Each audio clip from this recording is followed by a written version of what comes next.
My name is Glenn. My name is Glenn Yago. I'm here from the Milken Innovation Center and the Blum Lab at the Tourism Institute. And we're really grateful for you all to be joining us today. And on this session, this is really, I know we've all been going through these Zoom meetings, but we found this to be a very effective way to work and as work is in progress in the field with some of our fellows. We'll hear from one of them today, Fatima Umar. But this is our first in what we hope will be a series of development labs, project development labs that we're doing with Nigeria, also with other countries and geographies in Africa that we're working with, where some of our fellows are currently deployed, working on specific projects related to the sustainable development goals, and operationalizing that into actual projects and a project pipeline, utilizing technologies that have high impact on those sustainable development goals. Today, we're going to be talking about post-harvest loss, processing, and the like around the issues of grains that Fatima's been working on. We'll hear more about that. But first, I want to introduce my colleague, Dr. Obichi Ojunwa, who is at IFAIR. IFAIR is just recently opened. We'll hear more about them for a moment. Just a few housekeeping issues before I turn this over for some opening remarks from Dr. Obichi. And that is just things that I guess everyone knows by now after working in this format for so long is please remember to put your mute on when you're not speaking, but unmute when you do speak. If you could, wouldn't mind just also putting in your little name, if you could rename your full name and your affiliation where you're working so that people will be able to identify. And as much as possible, if you have the bandwidth to stay with us on video so we get as much of the interaction of the 70–80% of all communication being nonverbal, and since we're away from each other, that we can actually be communicating about the subjects that we're working on. A lot of technical, a lot of content-oriented subjects that we'll be covering. And I see also we have with us from the Israeli Embassy in Abuja, Yotam Kraiman, who's just joined us as well. Maybe I just will, let's see, did you see still up here with us? Yotam, there you are, okay, of course. Yotam, let me just hand it over to you to perhaps make some opening remarks, and then we'll go to Dr. Obichi about IFAIR. But just in respect for your position and talk about the collaborative work that we're doing and this series that we're launching today. Thank you. I appreciate it, and thank you for having me. It's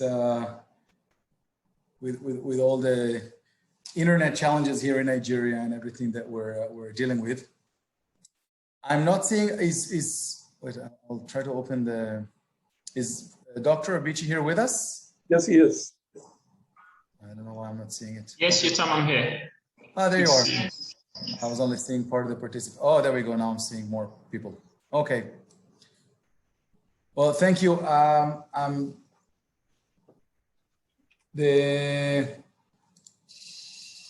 think the best I can do is hand the stage to Dr. Obichi who has managed in practice the IFAIR program on behalf of the embassy, SkillG, and the other partners that we ran here, and he will take the lead in assisting in the collaboration that we are doing with the Milken Innovation Center for a joint program for the venture that we're trying to coordinate together. And I give the floor to him, and anything I can be of help, I will. Thank you very much, Tom. Dr. Obichi, thanks for joining us. Dr. Obichi has trained both in medicine and public health. We have introduction in Israel and in Nigeria, and has been heading up this effort to have an Israel-Nigeria Innovation Center there, which recently opened in Abuja. But Dr. Obichi, let me turn this over to you. Thank you so much, Professor Glenn. Thank you, Yotam. Good afternoon, ladies and gentlemen, or good afternoon and good evening if you're in Israel. Can I share my screen? Yes. Yes. Great. Okay. So I have a very brief presentation to make about IFE, a program we've been running the past 6 months. Can you all see my screen, please? We don't see, we see you, but not your shared screen yet. Okay.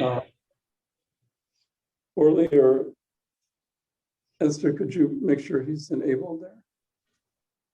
Let me do that.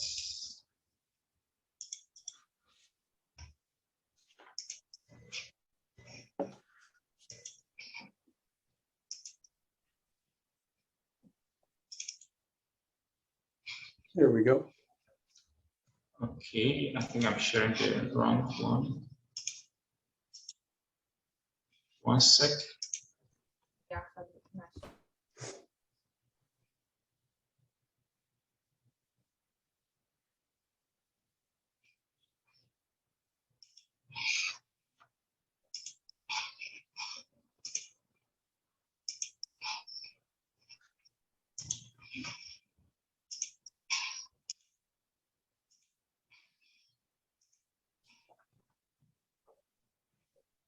Dr. Obichi, yeah. I think we're there now, right? Okay, yeah. Okay, sorry about that.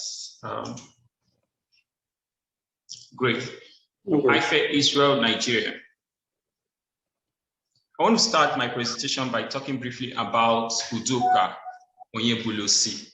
This is a 25-year-old Nigerian from the eastern part of the country. He came with this idea. He has an idea, and the idea is to help the disabled to have their weights measured when they get to clinics. Udoka, as many Nigerians, young Nigerians that have ideas that have to do with hardware to create innovations, would be completely helpless because there are really no fabrication centers, there are no innovation centers such as the center where we have here, and there are no such programs such as the IFE Israel Nigeria. Now, this is the typical story of Udoka, someone like him, a persona such as this young man that has the idea of creating an invention and helping people out there to better their lives, creating part, right? It's a problem that not only him has. There are many other young people, entrepreneurs, inventors that have this problem, and they have limitations, which I can really summarize as no access to expertise, no access to equipment, no access to funding, little or no access to mentorship, and poor welfare package. That led us to the IFE Israel Nigeria, which I'm very, very proud of being part of. IFE is Innovation Fellowship for Aspiring Inventors and Researchers. It's a program, Innovation Fellowship, which was established by the Israeli Embassy in Nigeria with Office of the Vice President. We have a number of stakeholders participating in running this program, getting it to become a reality. Over the past 6 months, we've been on this program, and we have achieved a lot. I would like to have you watch this clip.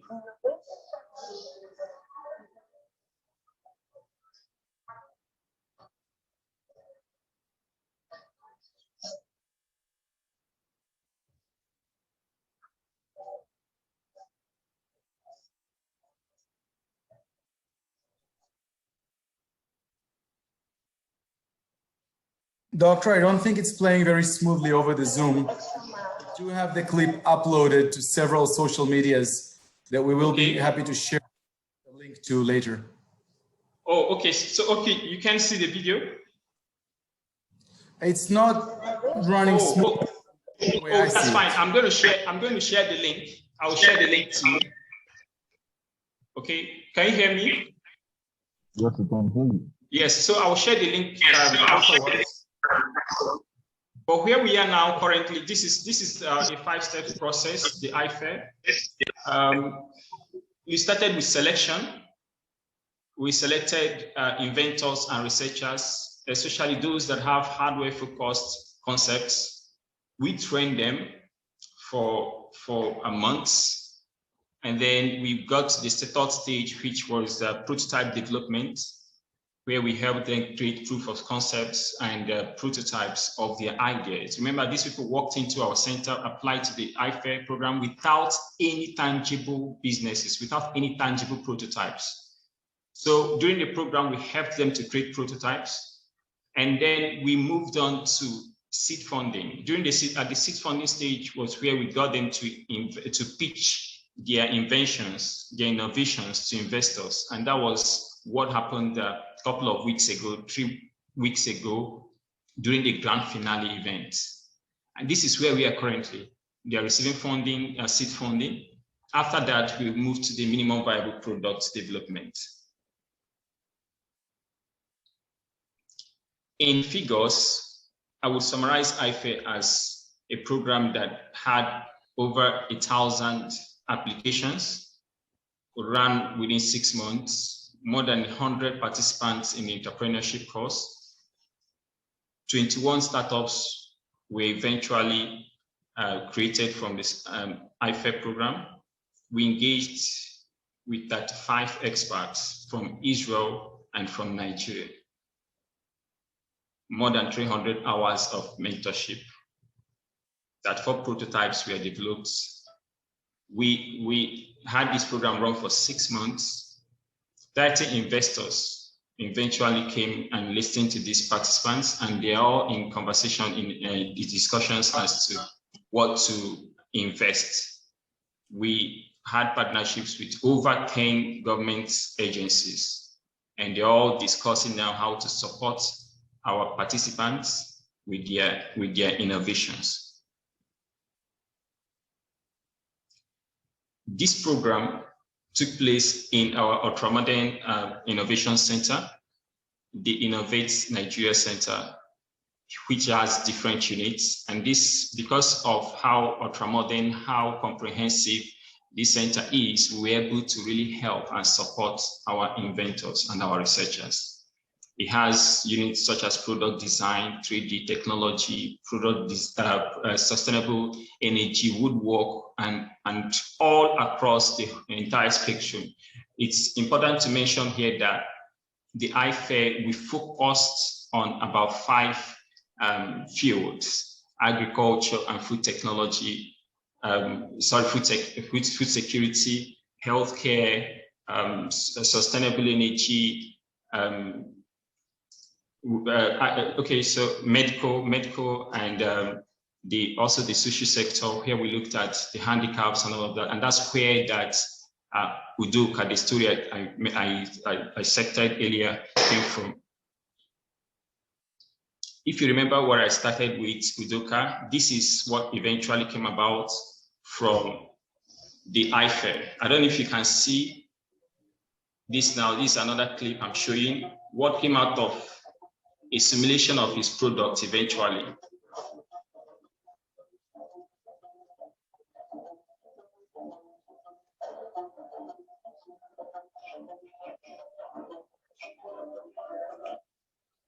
So why Udoka had in mind to support the disabled, to have their weights, exact weights measured, he didn't have a way to do it.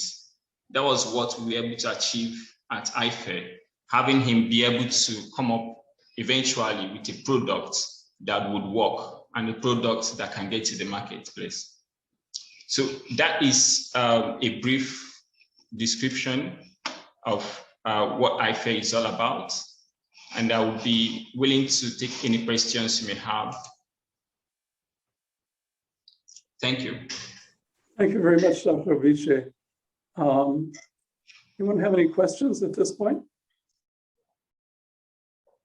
We'll move on to our But we'll be discussing a lot. We're going to be also interacting with the fellows later this week, talking about the work that we've been doing. This all started really some time ago when Yotam's predecessor as the ambassador in Nigeria had brought over a group of folks from the Education Fund and from many of the universities. We have been working also with the University of Ibadan and the development practice program there, which we have also at Hebrew University in the business school in Jerusalem, and the fellowship program that we've run for many years. Most of our fellows have been Israelis working on issues about Israel's economic development, technology policy, and the like. And we have, over the last 4 years, we've expanded that to include also global fellows as part of the Blum Lab initiative that is at our institute. That's in connection with the University of California, Berkeley's Blum centers throughout the University of California system. But what we do is really try to triangulate between both the evolution of the new technologies as well as the financing of those technologies, and very important, the training and capacity building of the human capital of the folks that participate in our fellowship program. We've had close to 200 fellows over the last decade and a half go through our program that in Israel is under the auspices of the Civil Service Commission, and people track into specific jobs around innovation policy as it plays out, and has been the main factor in productivity increase and in the whole issue of economic growth within Israel. That is a fundamental insight that grows out of economics and finance over the last decades, is the importance of technology and human capital as drivers. And we're glad to have this new partner in IFAIR, as well as other folks that we have joining us here today that are also from the Milken Institute. We're in a center that grew out of the Milken Institute that's in Israel now. But we have a program here that we're also engaged with the International Finance Corporation, the Milken Institute fellows, some of whom are with us here today from the Nigerian SEC and from the central bank as well, who trained in Washington for a period of time on these issues of trying to deploy financial innovations in order to activate and amplify and accelerate technology innovations that will increase productivity and address these issues of the Sustainable Development Goals that we're also concerned with. We have with us the order of the day. I just want to walk you through this.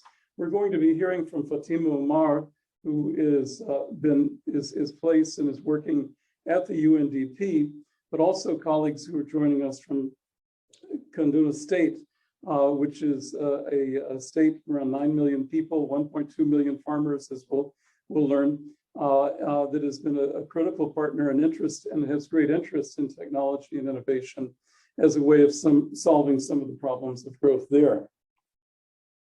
And then what we want to do is really go into a very detailed discussion. This follows how we work is really to go through the process of conceiving a research question.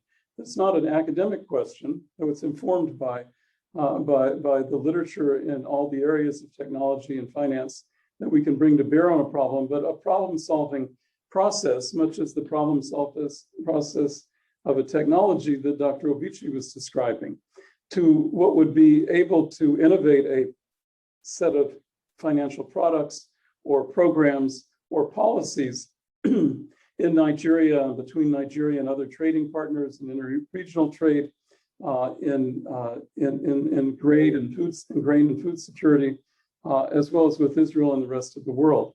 So this engagement is very key to this process. The problem definition. Each one of our fellows works and conceives. All of them took a class that I teach at Hebrew University on innovative finance, and they developed a project implementation plan. And this was a question that Fatima brought up to the class last fall. She was then accepted to be a fellow, and the fellowship runs through the end of August. And so we want to have a deliverable where we'll be able to look forward as to how this might be integrated and developed and launched as a program on the specific issues that we'll be talking about today in terms of hermetic storage and grain and how that is in terms of trying to create a more complete market in the grain sector to benefit smallholder farmers in the area and to accomplish the goal of food security in the country. So our discussion that will be after Fatima's initial presentation will focus on project and technology issues initially, and we have some of the key people on this call today from also our Agricultural Research Institute, the Volcani Institute, Shlomo Navarro and his colleagues from Green Storage, and that have been active in this whole area of innovation of this technology.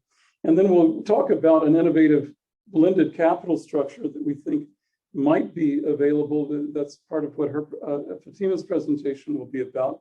But we want to dive into that more fully and to see if there are any types of advantages or additions or appendices we can attach to this program and the rest of Fatima's fellowship here to make this a sounder and a more robust project that can be deployed. We're glad to have with us on the call also some of our other fellows from Nigeria and from Kenya as well, and welcome them and a list of other experts. And we want to hear from everybody. So please also, if you're not familiar with it, please note at the bottom of your screen on the right-hand side, the reactions area. When you click on that, if you could raise your hand, that way I can be sure to call on you and we can have an ongoing discussion. This has been I want to mention and welcome also our colleagues from Startup Nation Central, who have been our partners along with the Syngenta Foundation for Sustainable Agriculture and Development on a whole series of other projects that we've been working on that we hope in India currently that will extend to Africa as well in terms of staging and launching these types of teams that you are part of today. We found it very important that that we work collaboratively with our colleagues in all of the countries where we're active to try to develop true co-innovation of these technology processes. We all have different competitive advantages, different field experiences, and the idea of actually translating that into operational skills as well as in terms of successful projects that can move us towards a more sustainable agricultural system, water and food and energy and all the other, and health and all the other targets that we are dealing with in the context of the Sustainable Development Goals. So with that, I'm going to introduce Fatima Umar. Fatima finished her development practice graduate degree at the University of Ibadan and has been working at UNDP in a situation like this about a year ago that we were doing with the International MDP program, learned of our fellowship program, and we're delighted to have her with us today. So I'm going to hand this over to Fatima at this point. Any other housekeeping issues or so that I may have missed that we want to discuss? If not, let me hand it over to you, Fatima, and walk us through what the opportunity is and the challenges that you've been dealing with. Thank you, Glenn, and thank you everyone for joining us today. As Glenn mentioned, we're going to be counting on you to, on your insights, and we have quite a number of questions at the end of this presentation that we hope you would help us answer as we try to curate a solution for post-harvest loss in Nigeria. So I'm just going to quickly run you through what our proposition is and how we arrived at that. So the proposal that we have here is to roll out hermetic storage technology for grain storage in Nigeria. And to set the context, the agricultural sector in Nigeria has significant challenges, most of them infrastructural, including lack of access to roads, to irrigation facilities and storage facilities. And on the storage aspect, we've seen estimates of as much as 3 million metric tons of grain loss annually in the country. In 2011, millet was particularly affected by a 36% loss. There's a 10 to 15% loss for sorghum, soy, and maize. For fruits and vegetables, it's a totally different story. Losses reach up to 45%. And we've also seen about $9 billion every year lost due to post-harvest management, but specifically for, in relation to storage, there's about 30% of loss of staple food. In the past 1 year, I would say the COVID-19 pandemic has also not made these challenges very easy to deal with. We've seen threats to food security across the continent, and this is playing in several ways in terms of shortages in seed supply for certain crops like cowpea, sorghum, millet, maize, and granules. Now, on the grain value chain, this is what the grain value chain looks like in Nigeria. From the production angle, we have quite a number of smallholder farmers and an increasing number of commercial farmers. And then when we move on to post-harvest handling, is characterized mostly by agents and middlemen. And then moving on to processing, we have a lot of micro, small, and medium enterprises and industrial processors.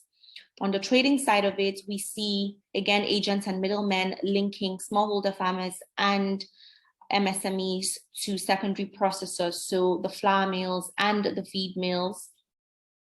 And then the trading and retail angle is characterized by a number of distributors and retailers who link the production aspect to the end consumers, which are mostly households and livestock farmers. Now, when we got onto the field to design the solution in the beginning, we had an idea of the challenges that we were trying to solve for, and we had a relative idea of the solution that we were going to propose. However, by the time we got into the field and conducted a lot of consultations with smallholder farmers, with industry players, private sector actors, and the government, we identified some significant challenges in our proposal. Now, as we know, the storage infrastructure, some of the major storage challenges are damages that are caused by pests, insects, and molds. However, there are also structural challenges for storage infrastructure, especially for storage silos. And for silos, one major challenge is the fact that silos need to be able to withstand normal interaction pressure produced by the commodities that are stored inside of them. And if that is not properly handled, it can cause quite a lot of silo failures, which could be explosions, collapse, corrosion, and deterioration. We also realized that there's a lot of coordination and actually just lack of trust between farmers and silo operators. Farmers are just unwilling to take their grains to storage sites, even in those cases where they can afford them. There's also quite a lot of complexities with public-private partnerships in the country, especially those associated with capital-intensive projects, mostly due to some administrative and bureaucratic bottlenecks. So having identified all of these challenges, we decided to adopt an alternative solution, which in this case is the hermetic solution to address the post-harvest losses in the country. Now, some other challenges that we identified in general are the fact that there's a very short time between harvest and market sale for a lot of farmers. Farmers are unable to keep their grains for longer periods as a result of their need for liquid cash to spend on their expenses, basically. There's also quite a lot of insects and temperature challenges and humidity that damages grains at harvest. We see security challenges even at harvest, even before harvest actually. There's also the issue that farmers flood the market a lot with their grains at the same time, which makes it difficult for them to access competitive prices for their grains. There's high capital cost of storage solutions. There's also difficulty in tracking yield at harvest and also making payments to the market. We see very limited financing opportunities for individual farmers. So the proposed solution to address some of these challenges is basically to invest, so it's private investment in hermetic storage technology across several grains. Here I just have maize, sorghum, and beans, but actually the solution could be applied to other grains, other cereal crops, and other legume crops as well. And this project is aimed at targeting a significant number of women and youth farmers, and we're piloting this in Kaduna State. We're adopting a two-pronged approach, the first one being distribution of hermetic bags and hermetic cocoons for smallholder, middle scale, and commercial farmers in the state. And then the second approach will be a warehousing model where we aggregate grains, purchase them from the farmers at harvest, but above the regular market price, and then sell them at whatever time we decide. Now, this solution will address some of the challenges that I've already highlighted. For example, if you look at this first challenge where there's a very short time between harvest and market sale for the farmers, hermetic solutions actually enables the farmer to extend the life of their yield from a few days or a few weeks post-harvest to up to 6 months and more in some cases. The solution also guards against damages caused by insects. It protects against flooding in some instances. It protects against extreme weather conditions, humidity and temperature damages. We intend to allow the farmers to store their grains themselves. And then that caters for some of the security risks and also the issue of trust that farmers usually have, with operating with silo or private sector solution providers in general. We're also going to create a mechanism to time the sales at markets to secure the best prices for the farmers. We're creating a solution that would also centralize our assets to be able to deal with the high capital costs that are generally involved with storage solutions. We're integrating a payment platform that will provide financial information to farmers. And finally, we're going to bundle our capital costs so that we make the solutions affordable to the farmers. Now, hermetics is not a new technology. We've seen it play out quite significantly in this part of the world, in West Africa. Over the past decade, we've seen a lot of investments by private sector, by development partners, by even governments into hermetic bags for smallholder farmers, specifically for storage of legume crops, which usually has significant grain loss.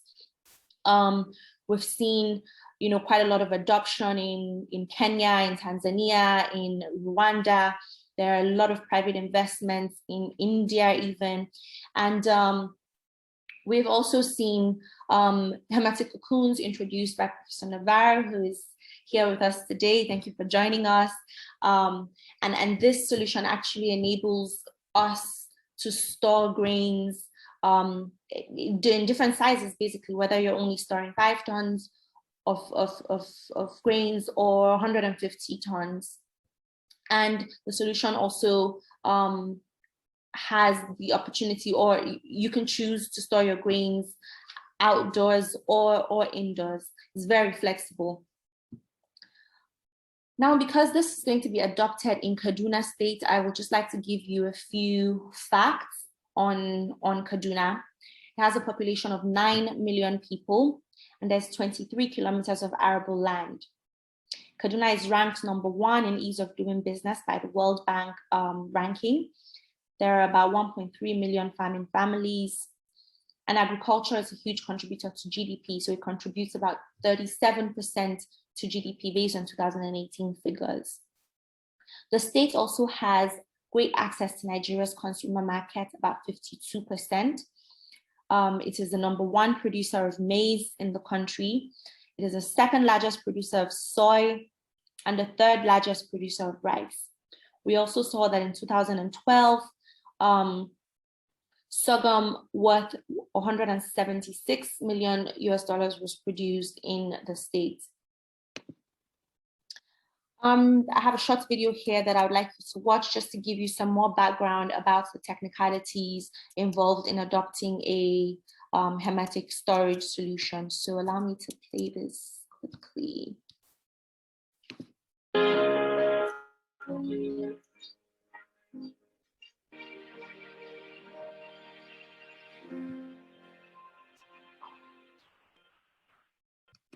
A toxic substance. Can you see the video? No, not yet. No, we could just hear it. Oh, okay. Sorry. Share your screen. Make sure you're sharing. Yeah, that's good. Share that screen. Good. Okay.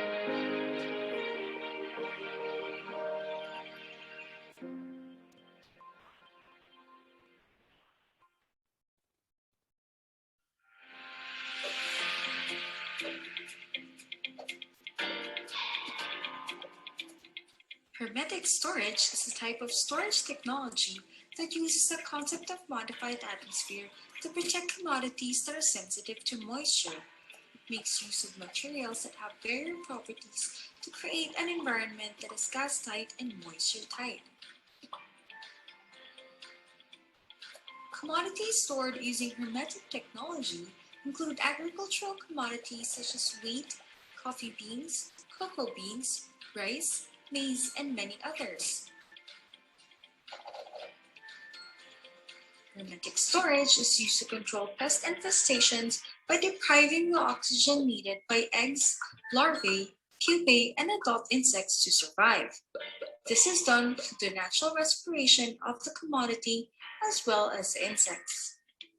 Oxygen levels are slowly depleted throughout the time the commodities are stored, while carbon dioxide levels increase.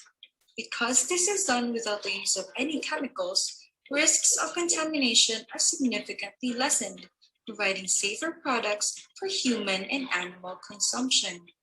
Commodities are protected by preventing gas exchange, ensuring that damage through oxidation does not occur. Mold growth is inhibited in a modified atmosphere, making sure that commodities are not affected by toxic substances such as aflatoxin. By creating a low oxygen environment, the quality of commodities such as coffee and cocoa are preserved. Taste, color, aroma, and flavor are all protected. Hermetic storage is used all over the world and is depended on to protect valuable commodities in transit and storage. To learn more about hermetic technology, visit Okay, did you all hear that? Was that clear? Okay, so this is a great video by Grain Pro that just captures in summary how hermetic storage works. Grain Pro is also actually working in Nigeria and providing solutions across the country and even in Kaduna State as we speak. Just a second to get me back to the presentation. Okay. And to share your screen. Can you see the screen? Not yet. No? Oh, yes. No, we can Good. see it. Yes, Yeah, it's working. that's it. Sorry. Okay. So that video captured most of the information that I have on this slide, which is basically the why, the advantages of hermetic storage, but I'll just run you through them quickly. One is that it is affordable compared to other storage solutions, compared to the use of insecticides and pesticides to store grains. It is also simple and easy to use because it doesn't take away from typical or traditional storage practices. So it's easy to adopt. It's available for farmers. As I've mentioned, there's an increasing number of players in the market providing hermetic technology. It can be used to store all types of grains in all sizes, in large quantities or small quantities. It is culturally acceptable, again, because it doesn't take away from general traditional practices of storage. It is durable and can be used 2 or more times if it's properly handled. It does not affect seed germination, and it also does not affect the biochemical composition of stored products. And it mitigates against the development of molds and mycotoxins. On the efficacy, studies have shown that hermetics are actually effective and sometimes better than using insecticides in storing grains. Hermetics can also achieve 100% insect mortality and reduce loss of grains, specifically cereals and legume crops, to less than 1%. And beyond insects, we've seen that it is effective at mitigating against grain contaminants such as mycotoxins, and can arrest mold development, mold growth and aflatoxin development. Studies have shown reduction in post-harvest loss of maize, specifically by about 53%, from training and supply of hermetic storage solutions across Africa. Now, on this slide, we compare post-harvest losses between grains that were stored using traditional storage means and grains that were stored with hermetic technology. And for maize, you can see that it reduced from 14% to about less than 2%. For sorghum, it went between the ranges of 14 to 43% to less than 5%. We didn't have a lot of information on soy, but for rice, the reduction was between 16 to 20% to less than 6%. And these estimates are very conservative because quite a number of other studies have shown significantly more reductions with the use of hermetic solutions. Now, on the opportunity that we've seen in the market based on our consultations and research, the grain market in Nigeria is huge. I've already mentioned that the volume of post-harvest loss is as high as 30% for grains. However, the market is increasing very rapidly. It's currently estimated at about 25 million metric tons per annum, and this is expected to grow by 2.5 to 3% per annum. For maize, Nigeria is the largest producer of maize in Africa. It is the second largest producer of sorghum in the world. It is the second largest producer of soy in Africa. And for rice, it's the second largest producer as well. And also for beans. Based on case studies of similar solutions adopted in other countries, mostly in Tanzania, Kenya, and Rwanda, we've seen an estimated return profile, ROI of about between 61 to 80% for maize and other cereals, and between 50 to 59% for legume crops. The private sector has also made significant gains from investments of this nature. In the past decade, the private sector has made about $20 million from the production and distribution of hermetic bags through the Bill and Melinda Gates program that was launched and spread out across several African countries, but specifically in West Africa. This investment of this size is also a short-term investment, which means that cash flow and return is expected in less than 5 years. Now, going a bit further into the details of the capital structure, we were able to cost our capital expenditure based on the cost of vehicles, land, building, payment platforms, soft costs, which basically consist of insurance fees, legal fees, whatever registration fees are needed, and contingency. And we were able to arrive at a total capital expenditure of $289,000 required to fund the capital budget. And the cost for vehicles basically will include transportation and recruitment, marketings and trainings. For the building, building includes about the building size is basically 80 square meters of warehousing as well as operating space. And on the payments platform, it's a digital payments platform that will also be used to track and provide market information. Now, the sources of funds, we intend to raise this capital through issuance of, raising 45% equity and 55% debt. And this amounts to 130,000 for equity and 159 for debt. And equity is going to be raised through impact investing, development partnerships, as well as government support. And debt will be raised through accessing concessional loans that the Central Bank of Nigeria is granting through commercial banks.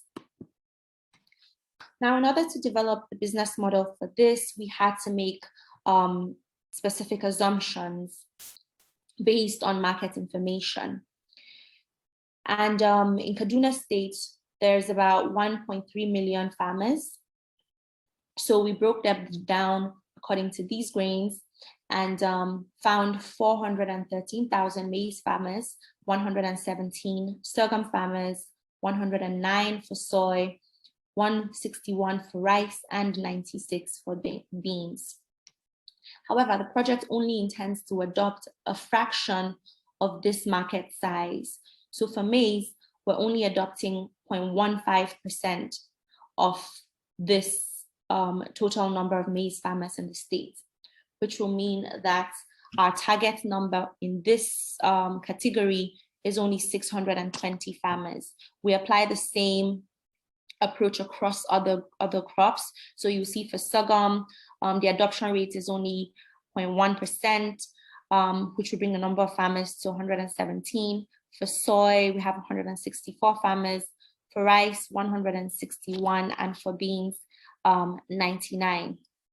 We assume an average yield per hectare of 1,700 kilograms for maize. I'm going to use maize as a case study, and it's the same approach that applies to the rest of the crops. The average hectare per farmer, per maize farmer, is 2.5 hectares. And so that would bring our average yield per farmer in kilograms to 4,250 kilograms, stored in 100 kg bags on an average, which will mean that in a year, a typical maize farmer will need about 43 bags to store their maize. Now we would have the total bags per year required for storage of maize at 26,000 and cumulatively across other crops at 40,000. We also assume two different solution scenarios, as I mentioned in the business model slide. The first one is where we provide storage bags to the farmers at a fee. So based on market assumptions, the cost per bag per storage bag is $1.80, and we put a markup, so the charge per bag would be $2.25. This will bring our total cost for bags per year to 47,000, and the actual charge to the farmer per bag will be $2.83. Now, the revenue to the project per bag will be $4.63, and the total revenue under this category, which is maize, from the sale of bags will be 122,000. Cumulatively, we have 186 across all of the other grains. Under scenario 2, which is the warehousing and aggregation approach, we intend to purchase grains from the farmers at harvest, and it's estimated that the price per harvest is we will purchase the grains from the farmers at harvest for about $30, and this is generally above market price. And these grains will be sold at $40 with a margin of $10 to the project. So the total revenue from market sales will be $1 million and 54,000, which will mean the total expenses for purchase of produce at harvest will be 790,000. When you add it all up across all the other grains, we have total revenue from market sales at 1.6 million, and then total expenses at 1.2, which kind of gives you a summary of the revenue that is expected to be generated from the second scenario. Now, going deeper into the operations, we estimate or project for a 5-year period. So here we capture our gross revenues ramped up by 30% in the first year, 60% in the second year, and 100% in the third to the fifth year. Of course, we account for the losses that the business is estimated to make. And so factoring these figures out, we would have net revenues of 470,000. The operating expenses on the second business model also includes the following items. So of course, there'll be purchases of the hermetic bags. There'll be purchases of the produce at harvest, purchases of hermetic cocoons, shipping and installation costs, the cost for digital payments, handling and treatment of grains, salaries, including those of security, advocacy and marketing, trainings that will be conducted for farmers across several communities, and of course, utilities.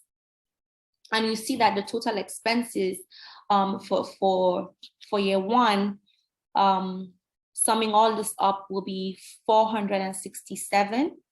And of course, these expenses increase by the year as production or as the scope expands.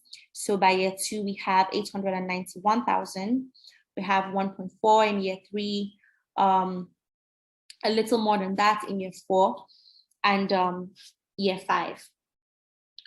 So our net operating income less the expenses that we factored in from the revenues will be 3,396 in the first year, and all the way to the fifth year, the expenses increases, but the increase is actually higher from the third year all the way to the fifth year.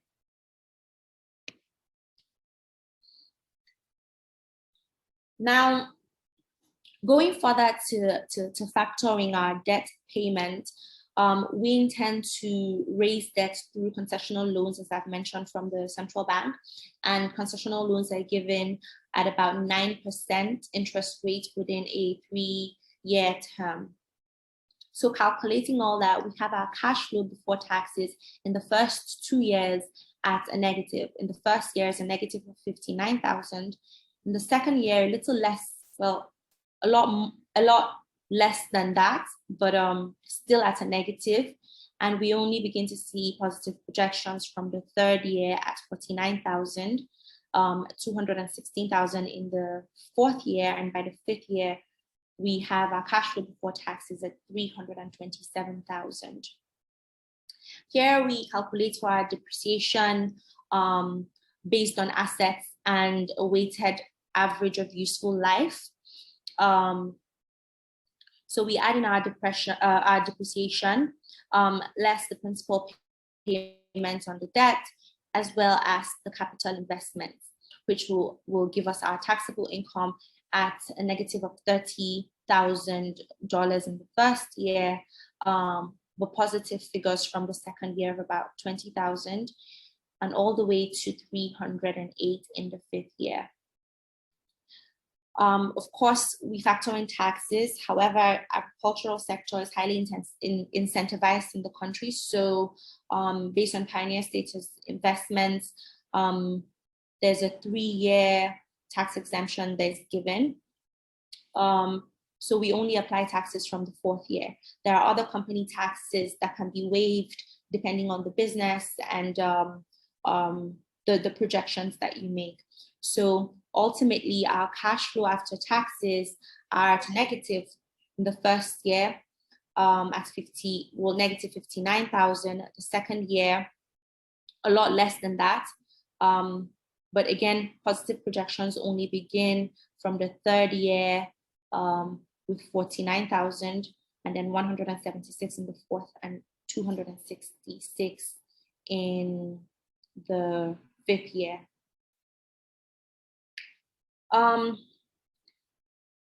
So we decided to calculate a bit further on the affordability of this project and summarize the results. So you see here, basically in summary, the cash flow after taxes looks like this, with 266 in the fifth year from a negative 59 in the first year. Our return on equity also gets better. So it's a minus 46% in the first year, minus 10% in the second year. But in the third year, we get as high as 38% and 136 in the fourth, and 204% in the fifth year. The internal rate of return is then 8%, factoring in all of these projections. We decide to also do, as I mentioned, an affordability test and estimate an average income for a farmer and how many percent of a farmer's income it will take to purchase or to acquire hermetic solutions. So estimating a farmer's income at 2,980 spread between 2,980 and then the cost of the grains or of the bags spread between the time of purchase and the market sales. We have the percentage cost to the average, the percentage of cost to the farmer at 14%. So basically 14% of the farmer's income is what a farmer will use to access this solution. However, it's worthy of note that this data point on the farmer's average income is very scarce, so we had to make projections based off of information from government sources. Oops, sorry. Okay, now on our savings results, here we calculate what the savings to the smallholder farmer will be. So assuming production per farmer of 4,250 and peak harvest impact on price at 60%, market price at harvest of $0.18, the gross revenue per farmer will be $765. We also factor in the loss rate for the farmer. So without adopting any storage solutions, a farmer would potentially lose 13% of their grains for maize, 13% for sorghum, same for soy, 12% for rice, and 20% for beans with no storage solution.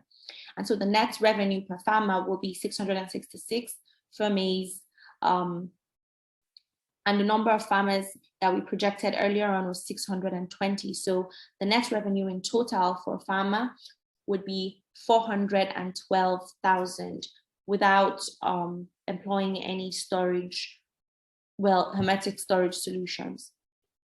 So coming down here, we see that the purchase price that the business will purchase grains at harvest from the farmer is about 0.3 or 30 cents on the dollar. And so the gross revenue per farmer with this purchase from the project would be 1,275. And a loss rate of less than, 2% here with the storage solution will then increase the farmer's net revenue to 1,250. Multiplying that by the number of farmers will have the net revenue in total for maize farmers increase to about 774,000. This means that the estimated savings per farmer within the market capture is 584 and cumulatively 362. And this is only for maize farmers. The same formula applies through other grains. You see for sorghum, the estimated savings per farmer is 164, for soy is 170, for rice is 669, beans is 630, and in total we have $2,217 in savings for a farmer.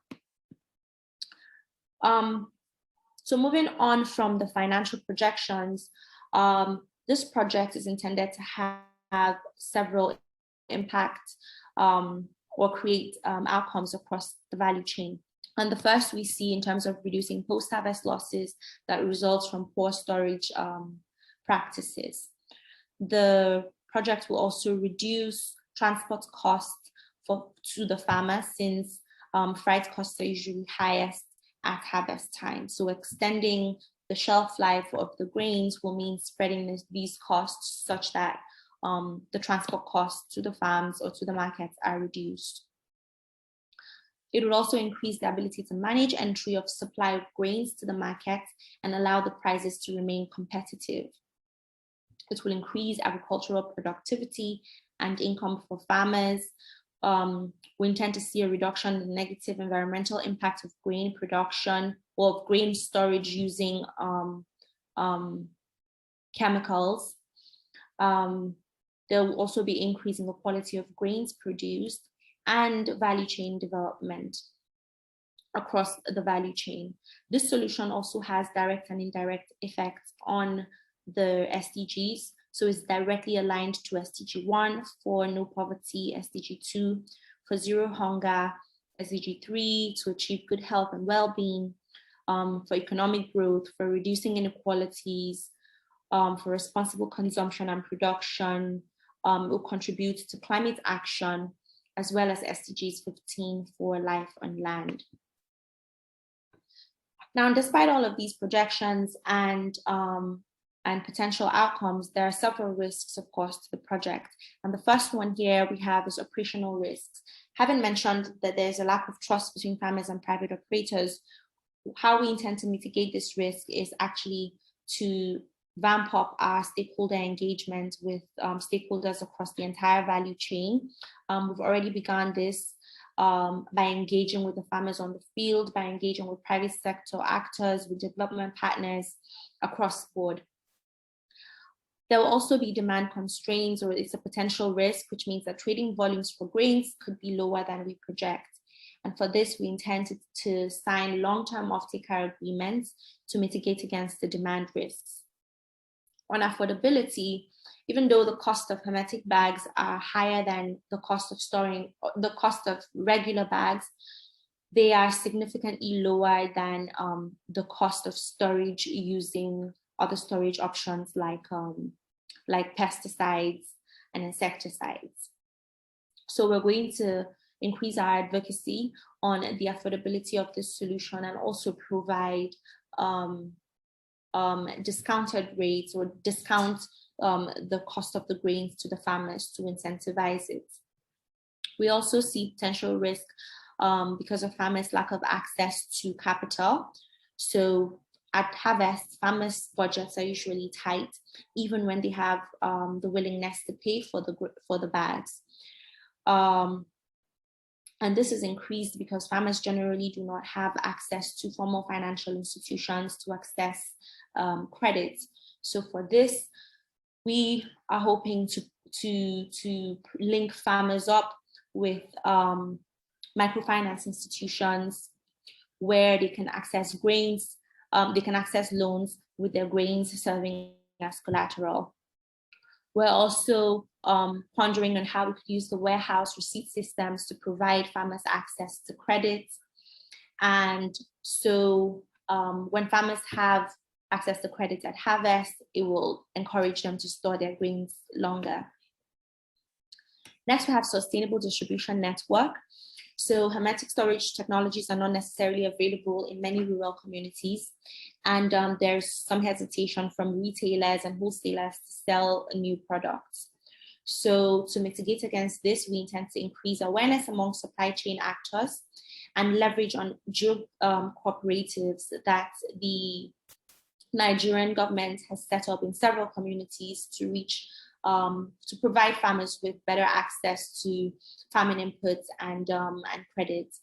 We also want to build partnerships with a lot of producers of hermetic technology, and employ a youth retailer model to improve the distribution across to communities where there might be difficulty in access. There's also a lack of standards. So with the increasing number of players in the market, we don't see general standards of measuring the efficacy of hermetic storage, and this could expose the farmers to the purchase of substandard products. So as a long-term approach, we hope to build partnerships with international, actually domestic and international players across this value chain to develop a common testing and rating tool that will protect farmers against buying low quality products.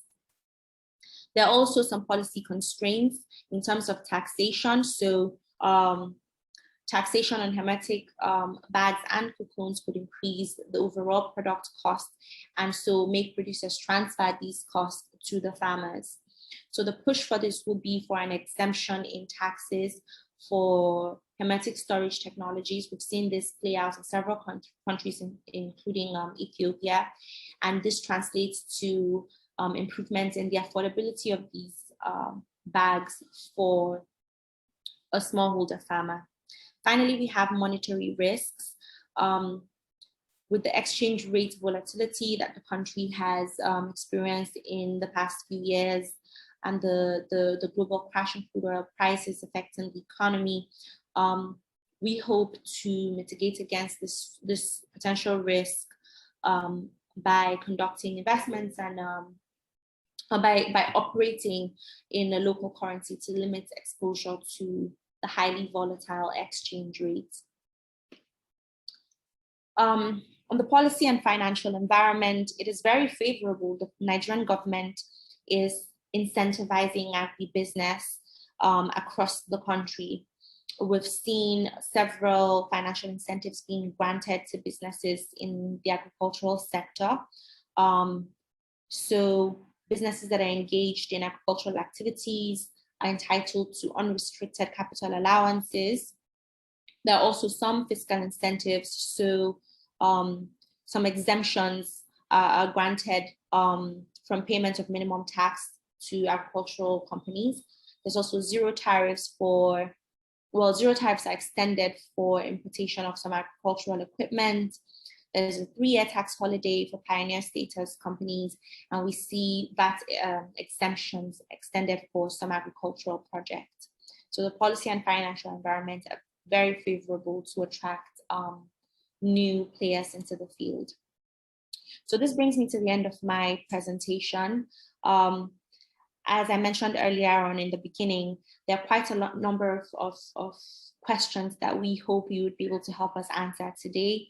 The point of this dialogue today is basically to leverage on your experiences to kind of give us information on what solutions are employed elsewhere, what solutions are working, what solutions are not working, and how we can adopt this approach to solving the post-harvest loss issue in Nigeria. Thank you very much for your attention.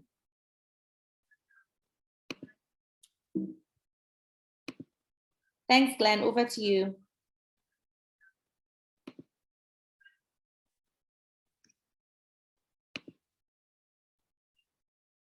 Thank you very much. Thank you very much, Fatima.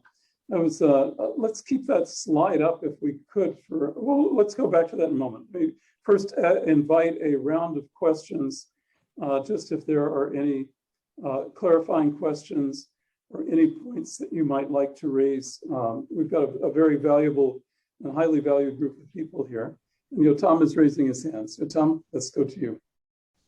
Thank you very much. I am impressed by the presentation, by the extensive research that was done on this topic, both in Nigeria in general and the particular solution offered by the hermetic storage solution. And it seems to be going hand in hand with several of the projects that we've dealt with within the framework of the IFAIR, dealing with the post-harvest solutions, whether if it was for storage or for keeping the produce in cooling systems or heat drying systems for shelf life and for protecting the produce. So I'm a little bit familiar with the topics you mentioned on what Nigeria is already doing about it.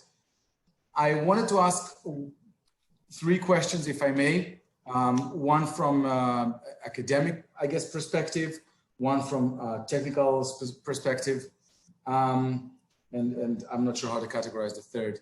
So from an academic point of view, if we invest in the IFAIR and in the teachings and courses that I think go hand in hand with the ones taught at the Milken Institution, we put emphasis on difference between entrepreneurship and innovation, where, well, you know the difference. And I'm wondering if the hermetic solution offered here is innovative in a way that is doing something different from the way hermetic solutions are done today, both in Nigeria and outside it. When I'm looking for an innovation, not just entrepreneurship, not just to have an idea for a business or answering a need or bringing in solutions that exist elsewhere, but an innovative idea that brings in something new to the table. My first question would be if you would be able to emphasize for me the innovative aspect of it. The second question is if it is already existing in Nigeria, if hermetic solutions already are in use, I don't know, by Dangote or any of the companies already dealing with post-harvest storage, whether or not this solution can influence the market by bringing something else to the table or by introducing something that is yet to be answered for. But I guess my second question is, are we or aren't we using it to answer a need that is already answered in some way? And the third question I have is the environmental impact. I was waiting in the beginning of the presentation to understand what is the environmental impact of creating these solutions, these covers, whether it's the packages or the bigger solutions that mentioned, I think 3 different types that you mentioned there. But other than mentioning that as an SDG goal, you're answering the climate action SDG, I'm wondering what's the influence of those packages after they're being used. If they're biodegradable, if there's any type of reusable solution for the packaging, or is it going to create a mountain of plastics on top of challenges existing in Nigeria?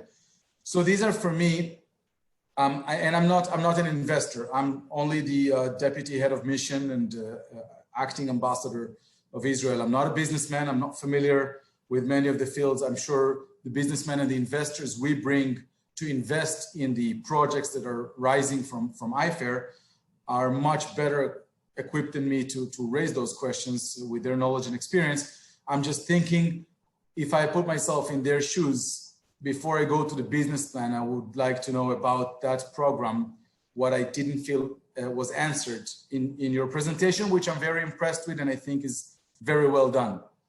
So if you would be agreeing to relate to any of those, I would appreciate it, but it's just my own curiosity rising from hearing you out. Okay. Thank you. Thank you. Very, very good questions. Fatima, do you want to give it a stab and then might invite some response from some of the storage folks that are on the call to some of these questions. Go ahead, Fatima. Okay, so on, I'll start with your last question about the environmental impact and the reusability of it. So yes, the hermetic bags and the cocoons are reusable. For the bags, if it's properly handled, it can last up to 3 farming seasons. So it's not a case of them being thrown away after one use. So the reusable aspect of it actually comes in. For the cocoons, because they're big sizes, they're actually they last way longer than the bags, again, based on the way they're used. And even for some that have, that could have issues, say could get damaged or ripped a little, they can be stitched up and they still do the same function. So in terms of the reusability, they are reusable and recyclable.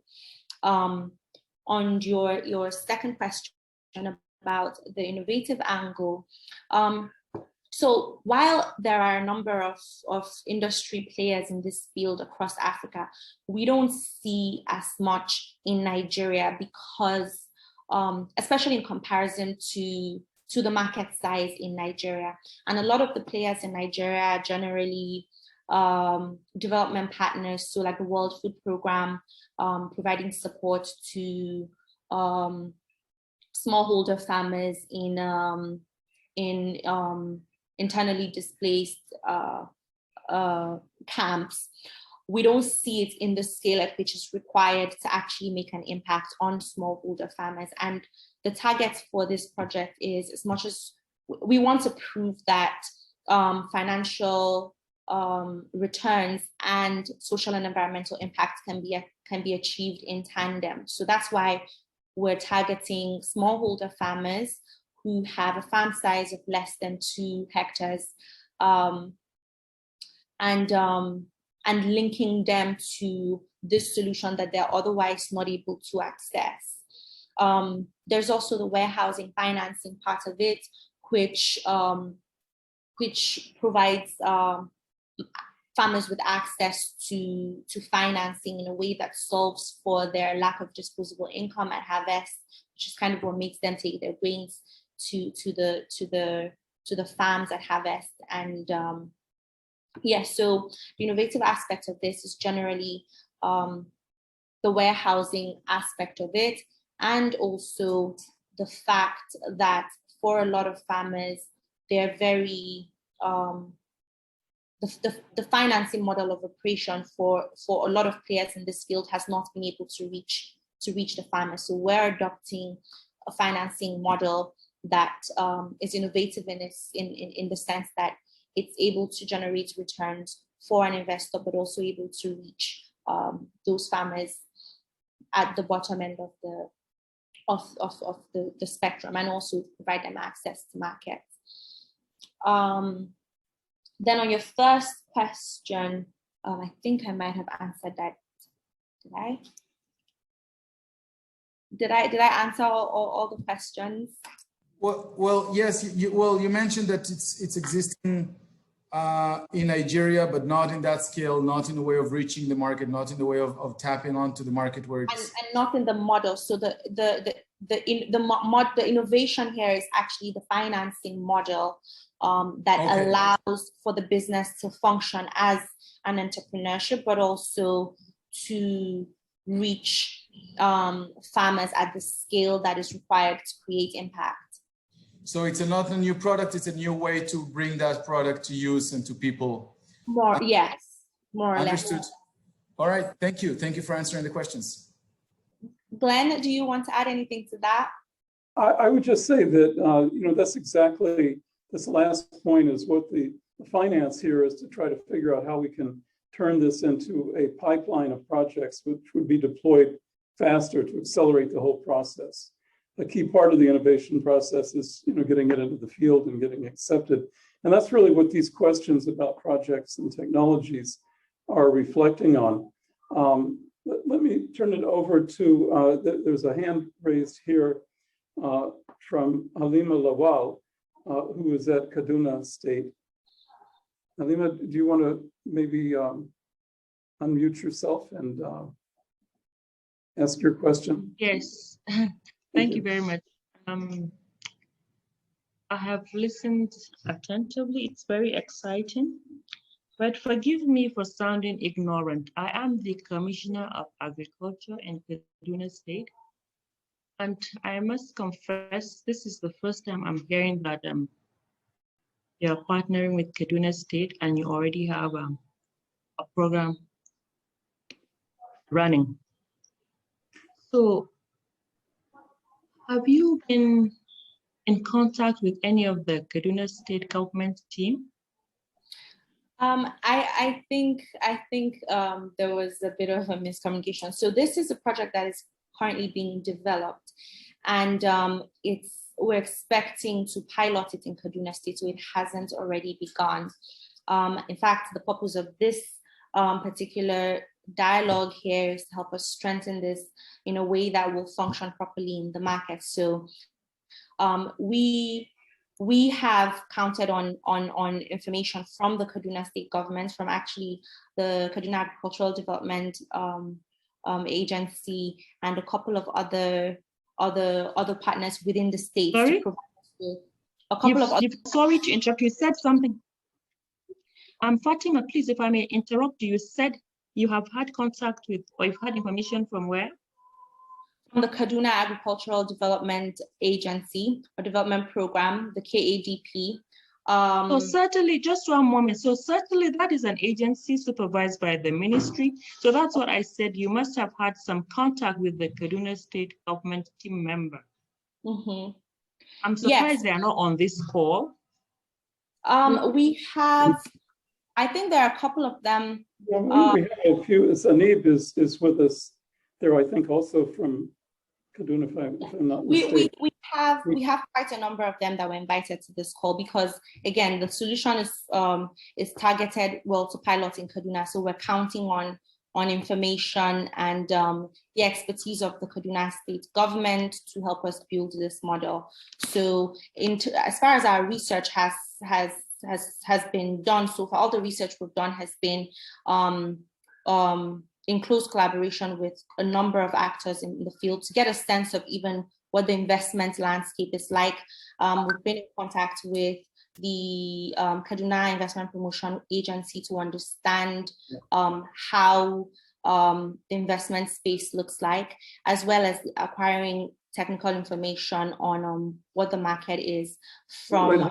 If I could just add, we had just to answer your question a little bit more fully, we'd had a meeting with your deputy governor of business and innovation there. And it was very early, we're really in very early stages. And so the challenge was given to us by him and his team was to see how we could be helpful. So this is what we were thinking. And we from this point on, we really want to engage all of you who are on the call from Kaduna in terms of figuring out how we might be able to operationalize this further. But we've been spending the time just on doing the initial analysis of what might be a diffusion of this type of technology. So we invite the question and want to really start a process of trying to test drive some of these ideas. Elazar, let me ask you to join us too from the Volcani Institute, the agricultural research organization of our Israeli Ministry of Agriculture. Elazar, unmute. I think you're muted.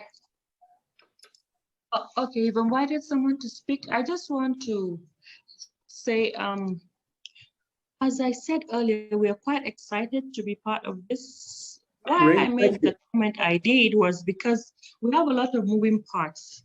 And if we don't put them all together, we'll be working at cross purposes, because one agency is doing something else, another is doing something else. Yeah. Ministry is in charge of policy. At the end of the day, we'll now have a package that is incomplete. So I ask this question so that we can gather all the information, all the lessons together, and then we can implement, like you said. Oh yeah, that's certainly our intent, Aloy. So that's the process we wanted to start today by inviting you all. Yeah. Let me just turn this over to Elazar. He had his hand raised, and can we get? Are you unmuted? I think now? He has a bit of problems with his mic. So. Are you? Oh, now we can hear you. Now you're hearing me? Yes. Okay. So again, thank you very much, Fatima, for your presentation. I'm Elazar Cohen from Agriculture Research Organization from the Grain Storage and Inspection Unit. I have some some short questions, general short questions about the storage of grain in Nigeria. First, the grain that you talk about, they are targeting to feed or for food, for animal or for human beings? So it's for both. Okay. And you mentioned a few species of cereals like maize and soy. What about wheat? Did you store wheat? You have? So I didn't specify wheat. However, the hermetic storage solution applies to a number of grains as well. So what I highlighted in the proposal here was maize, sorghum, soy, rice, and beans. But it extends to a lot of other legume crops and a lot of other cereal crops. And wheat, you also storing in hermetic? You could hermetic store technology. Okay. Yes, you could store wheat in hermetic. And the grains are for export or import? So the market is the export market is not very big, and the production volume is not big enough for us to feed to cater for domestic production and also for exports. So however, where the market permits, it could also be used for exports, because the hermetic storage solution can store grains throughout the transportation process to storage. I mean the cereal is from a local grower or from import? I'm sorry. Oh, okay, the cereal itself. Oh, there are a number of, in Kaduna State, for example, I know a number of farmers are adopting, are planting a lot of hybrid grains, but there's also quite a number of locally produced grains, and the solution works for either one of them. Okay. Yes. And what kind of storage you're storing the cereals? In silos or in a flat storage? In the hermetic bags, and those could be stored by the farmers in their homes or on the farms. Okay. Yes. And you know about another methods of storage, like to dealing against the stored product insects beside the hermetic technology? I didn't get that question. If there are other technologies, no, well, we invite you, if you know some, please tell us. Please tell us about those too. We're definitely, but right now the focus was on hermetic storage. Yeah. But if you have other ideas, that's precisely these questions we're asking here.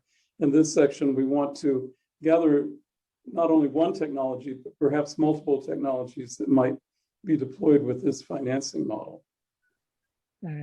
If you're talking about the grain storage, I'm not expert for that, but there is another methods to control insects by chemicals, fumigation, and spraying of insecticides. This kind. Okay. This kind of control. And also by IPM approach, like inspection and integrated pest management, right? We definitely want to discuss that too. Okay. Elazar, let's come back to you in a moment. Let me just turn it over to Shlomo and then Bashir, just who have their hands raised. Yes. Whoops, you're on mute, Shlomo. Lo shomim otcha.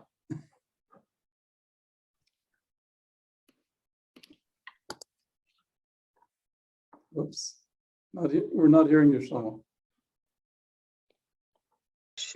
We can't hear you. Okay, let's get to Bashir and then Bashir, well, let me take your question, and Shlomo, maybe we can figure out how to get your mic working there.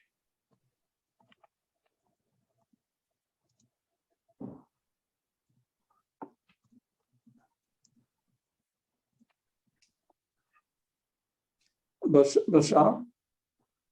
Oops, I think we lost him.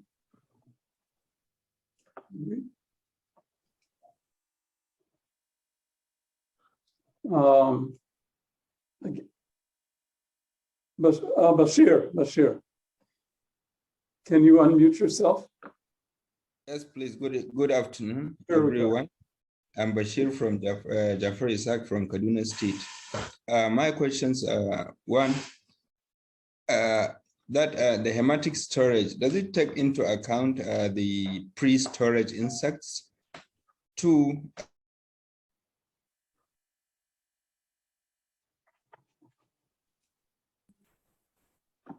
I think we lost you. Hello, Bashir? Bashir? Hello. Hello. Yes, please go ahead.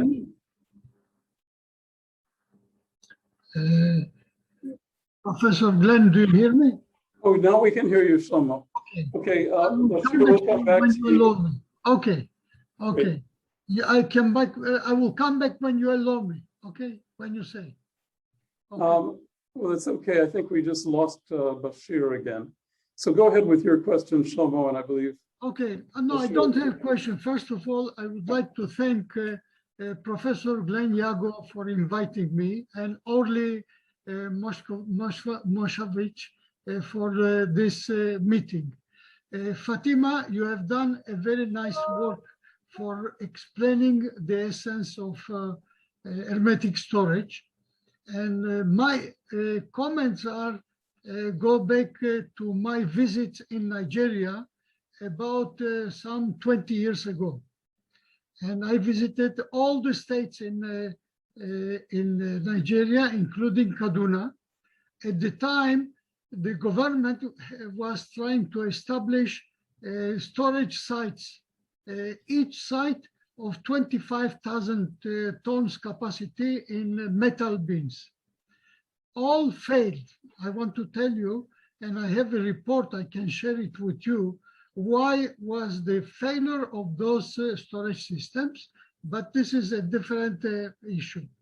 My comment is regarding to share my experience, because hermetic storage, maybe you follow my publications. I have many publications related to hermetic storage, and in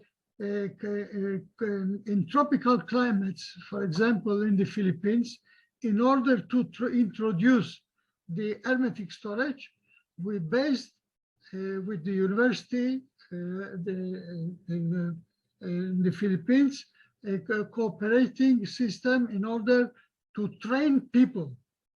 And the essence of this training was to train then the other people. Then they became trainers for the other, not farmers, but extension people. So in your program, I don't see how you are going to expand or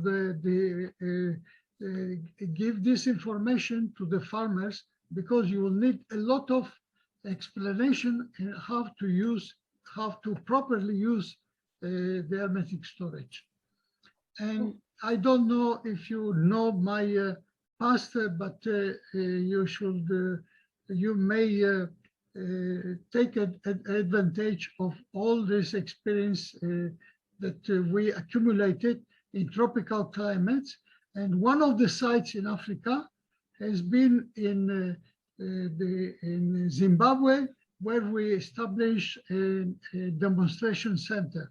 Maybe you should start in Kaduna, in Nigeria, Kaduna, in your state, a demonstration site.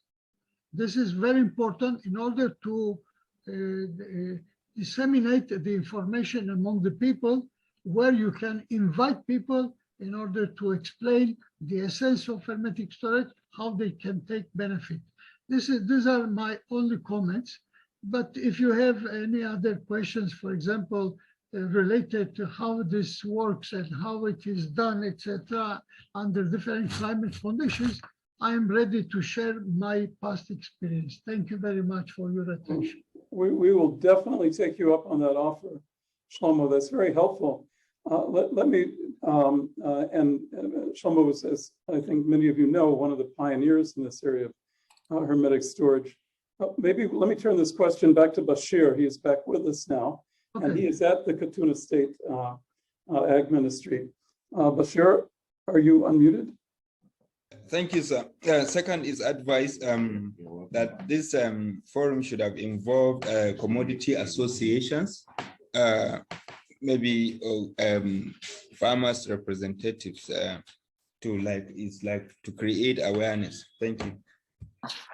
Yeah, we definitely want, I think that issue of the technology transfer and the training is very key. We did have some people confirm from not from the associations, but I think we definitely want to engage you guys to reach out to them. But the AFEX, the Commodities Exchange, was also very interested in this idea as it moves forward. So that's a point well taken. Anyone else representing I'm sorry, Fatima, you want to say something? Yes, no, I wanted to answer Bashir's question on his initial question on the insects. So I don't know if you were here when we played the video, but the approach that the hermetic bags adopt is it reduces the oxygen level in the bags for the grains. So whatever insects actually die, and it doesn't give room for new ones to grow. And you know, perhaps Elazar, you raised it, but the issue about IPM, pest management at an earlier stage, you know, during the growing season, would be another approach to that. And we have some startups that have been working in that area, even some more. So we would like to consider a bundle of those. I was wondering if any of the other folks that represent storage solutions here, and I just don't know, if I might call on you from Biotech to talk about what you guys do, if that is part of the solutions that we should be considering.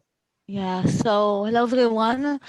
Biotifac is a startup company that develops smart biopreservation and biocontrol solutions for foods and crop protection.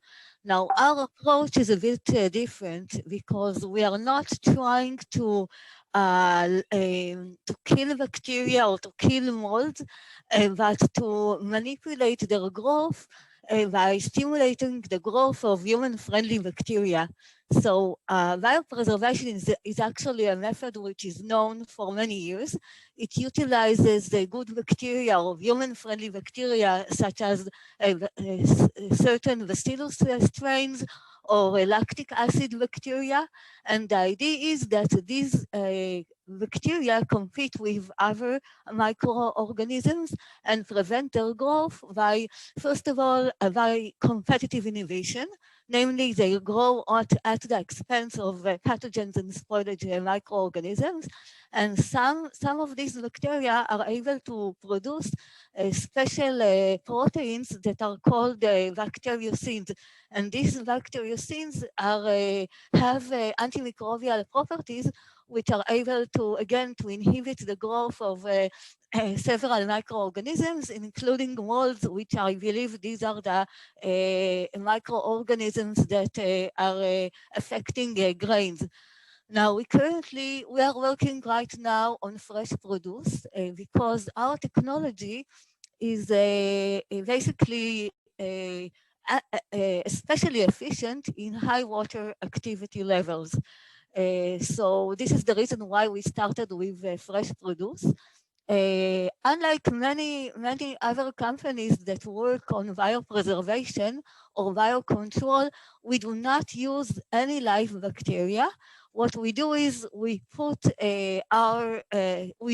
created a unique nutrient blend, which when added into food packs,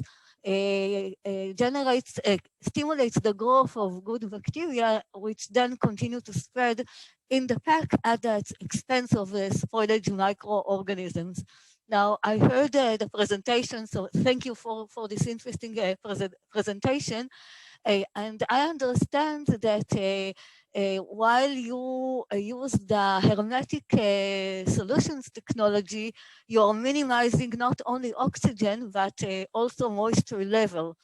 So this is one of the questions that I ask myself is where can the two technologies can be combined, because maybe before incorporating this solution into the bag, maybe it can be implemented in prior stages where the grains are still exposed to moisture or oxygens and need further protection. Well, that's very interesting. I mean, I think we should definitely keep in touch with you on this and to see how we might integrate this or other solutions. But Shlomo, you have a response or? Oops, can't hear you. Very quickly, a short comment. Thanks to Ifat for this comment. This is very important, of course, for fresh produce, no doubt about it. But in Nigeria today, what they are talking about is for dry commodities. In other words, these technologies may be for intermediate moisture content, because not all the commodities are dry. You have to keep in mind this, because some commodities may arrive to storage moist or semi-moist. In other words, this can be incorporated. We can take advantage of IFAT invention. Thank you very much. So actually, we have IFAT, we have Ife Olua Caleb, one of our other fellows on the call too. He'll be in touch with you about this too, because he's been working on digital greenhouses for leafy vegetables, where that might be appropriate. Elazar, did you want to have a comment on that, on those technologies, or anything you'd like to say? Yeah, I would like to say a little bit more about what I said earlier. I'm talking about, when I talk about the IPM, I'm talking about inspection during all time of the storage from the beginning. During storage, okay, gotcha. Yeah, about storage from the beginning, even before the grain are inserted into the silo or into the cells, and doing all the storage time, and use conventional control methods to control the stored product insects, which this is one of the, which is the bigger factor of damage here in Israel, the stored product insects. Okay, well, yeah, we certainly want to learn more about that. Shlomo, you had another comment? Yeah, I want to comment to Elazar's approach for IPM, because in Nigeria, you have to keep in mind, one of the reasons that Nigeria is unable to use metal stores, this is very important. It is the problem of condensation. I was there, I investigated almost all the states, the same problem. You cannot store in bulk. This is very important, Elazar. You have to keep in mind that in Nigeria, bulk storage needs a modification. It is in my report, but it was never investigated in Nigerian conditions. But this is another issue. I don't want to go in details. Actually, this would be helpful. Can I ask you to maybe to expand on that a little bit? Because I know this condensation question came up in discussions we've had in another lab that we've worked on with the Gates Foundation on aflatoxin in maize and in other areas, but also if there were other security issues, this transactional trust problem that we seem to have run into. Could maybe just amplify a little bit more about what failed in silo usage. Yeah. That would be interesting for the discussion. Nigeria has attempted to introduce modern technologies for storage. It's not new. I'm speaking about 1990, 1992, 1995. This years, I was invited by Nigerian government to investigate the reasons of failure of silos. Why? In my report, I observed that all the silos, you have to keep in mind, Nigeria has 10 states. Those states are of different climates. Starting from the south, it is humid tropic, and going to the north, dry tropics. So those are different climate conditions. But in all these climates, because of the high temperature level, it is a problem that metal silos, they don't fit as they are in Europe. Of course, the government has invited bids for erecting silos and constructing silos. That's okay, but they never investigated the possibility of using metal silos under tropical climate. It's a huge problem. I have a solution for this, but this is another problem. Go ahead. It's not related to hermetic storage. It's not related to hermetic storage. This is a different approach. But if the case comes, we are talking about hermetic storage, I can talk to you about hermetic storage a lot. But if needed, then we can establish another project, is how to use metal storages in tropical climate, in Nigerian conditions. There is a possibility. We tried this, we made the experiments in Israeli conditions, under harsh conditions, with metal silos, and it works very well. But this is a different approach, as I told you. Well, let's just bookmark that maybe to come back to it, because that seems like a very intriguing idea that we should capture in this process. And you know, Obichi is still with us. I mean, these are the sorts of things where we're looking at ways that existing technologies could be adapted, which is also a big part of the innovation story. So let's definitely hold that thought and come back to it. If any of the other folks from Kaduna or from any of the other Nigerian ministries or would want to join in, any ideas that you might have that might be helpful here as well. Let's just look back at these questions that we have here. If there are any other case studies that we know about, Shlomo has a very great resource on that.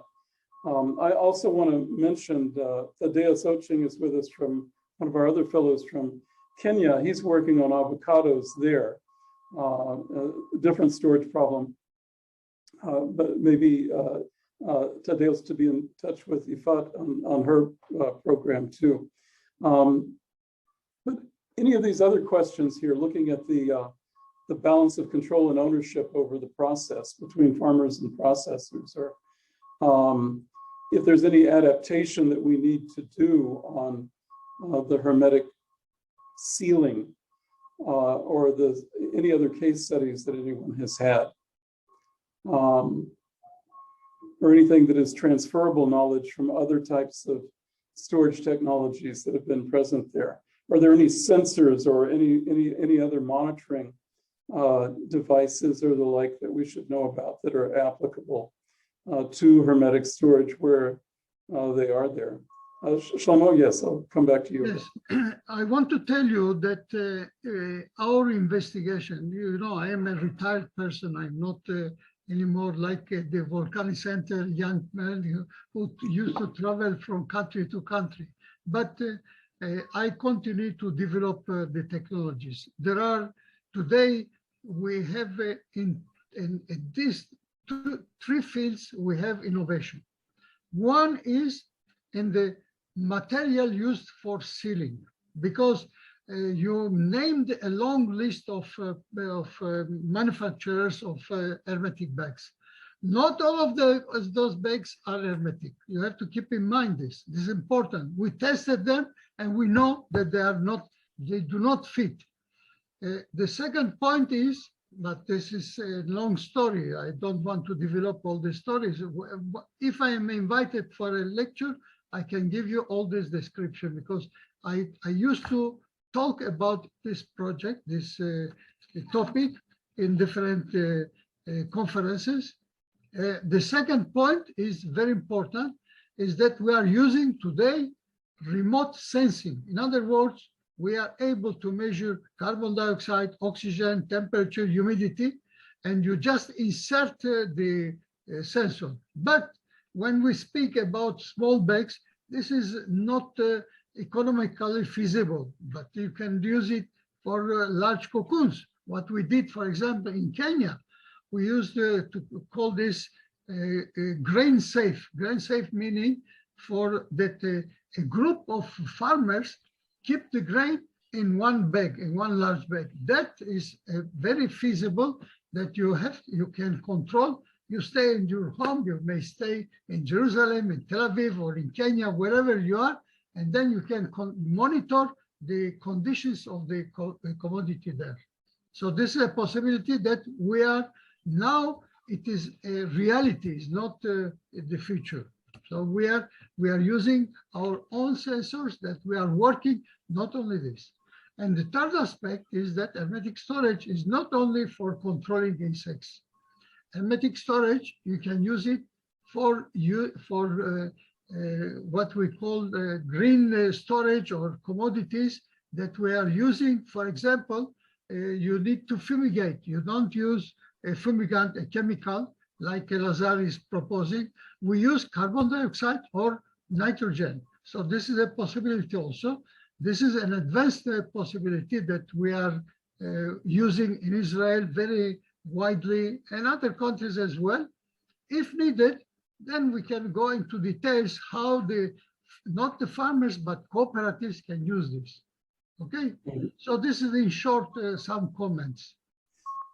This whole the whole question of gathering big data, whether it be about storage conditions or aspects of inventory, those are really key to the financial models as well, because we're trying to provide a way of securing that as collateral that can provide more credit into the agricultural system.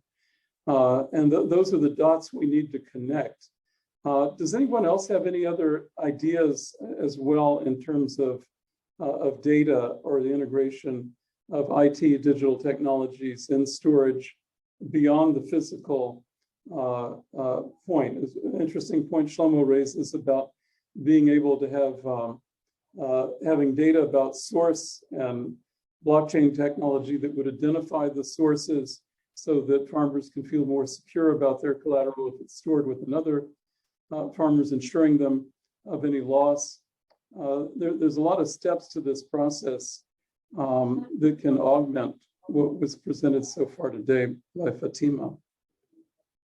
Well, maybe we should move on to the business model a bit and to talk about, how to build the storage business model within the expected time frame and the proposed solution of as collateral for credit access. This would connect us back to some of the folks that are with us here from the central bank or others in terms of trying to understand this, or let's maybe even just talk amongst us who know a bit about it, how that might work, or how we could scale this into service, not only the financing the facilities that we're talking about, but also financing the services that are being delivered. Is there, a service model, fee for service, warehouse financing, warehouse receipts? Can we? One of the questions I had, if they had to leave, but if when we get them back, are the folks from the Nigeria SEC and from the central bank as to what if they've had any experience in securitizing warehouse receipts and or receivables for future sales of those receipts. If securitization might be one model, part of that business model as well. Any thoughts that anybody would like to jump in on that one? Yes, I'll go back to Shlomo. Thank you for your interventions here. Whoops, you're muted still. Shlomo. Okay, now? Now okay. Great. Okay, I don't know. We have electrical failure, power failure in this region. That's why my computer is not working very well. I apologize.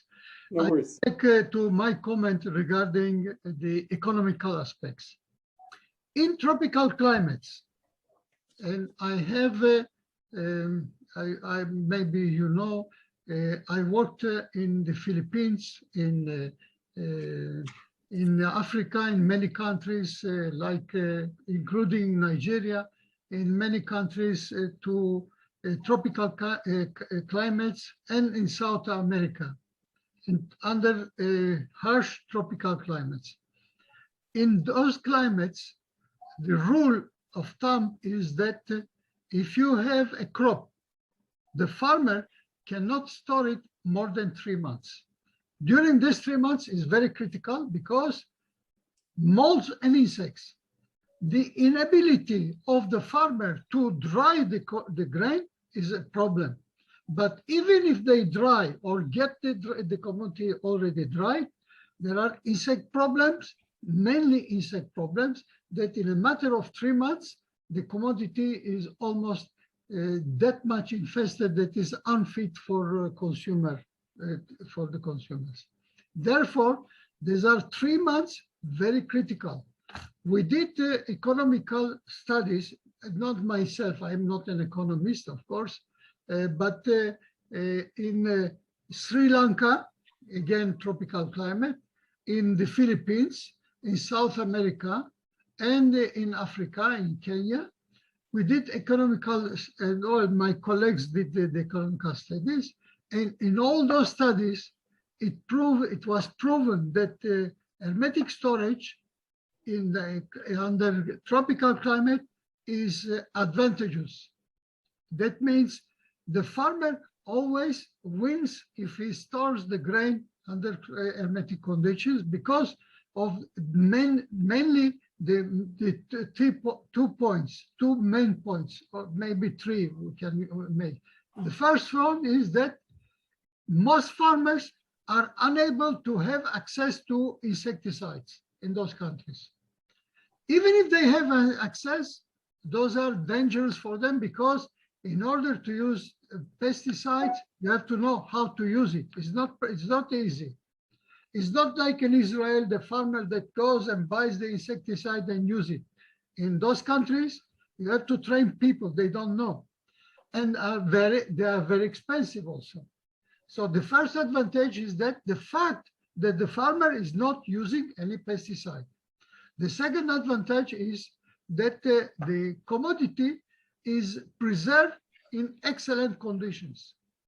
In one of the countries, we did an experiment for 17 years, the same commodity under hermetic conditions. Once it was open, I can send you the video. There are reports that we made in this under those conditions. And it is like it was stored yesterday in tropical climates I mentioned. Of course, the third and final advantage is that it is user-friendly. It is, and you don't harm the environment nor the farmer. Okay, so this is my short comment. Great.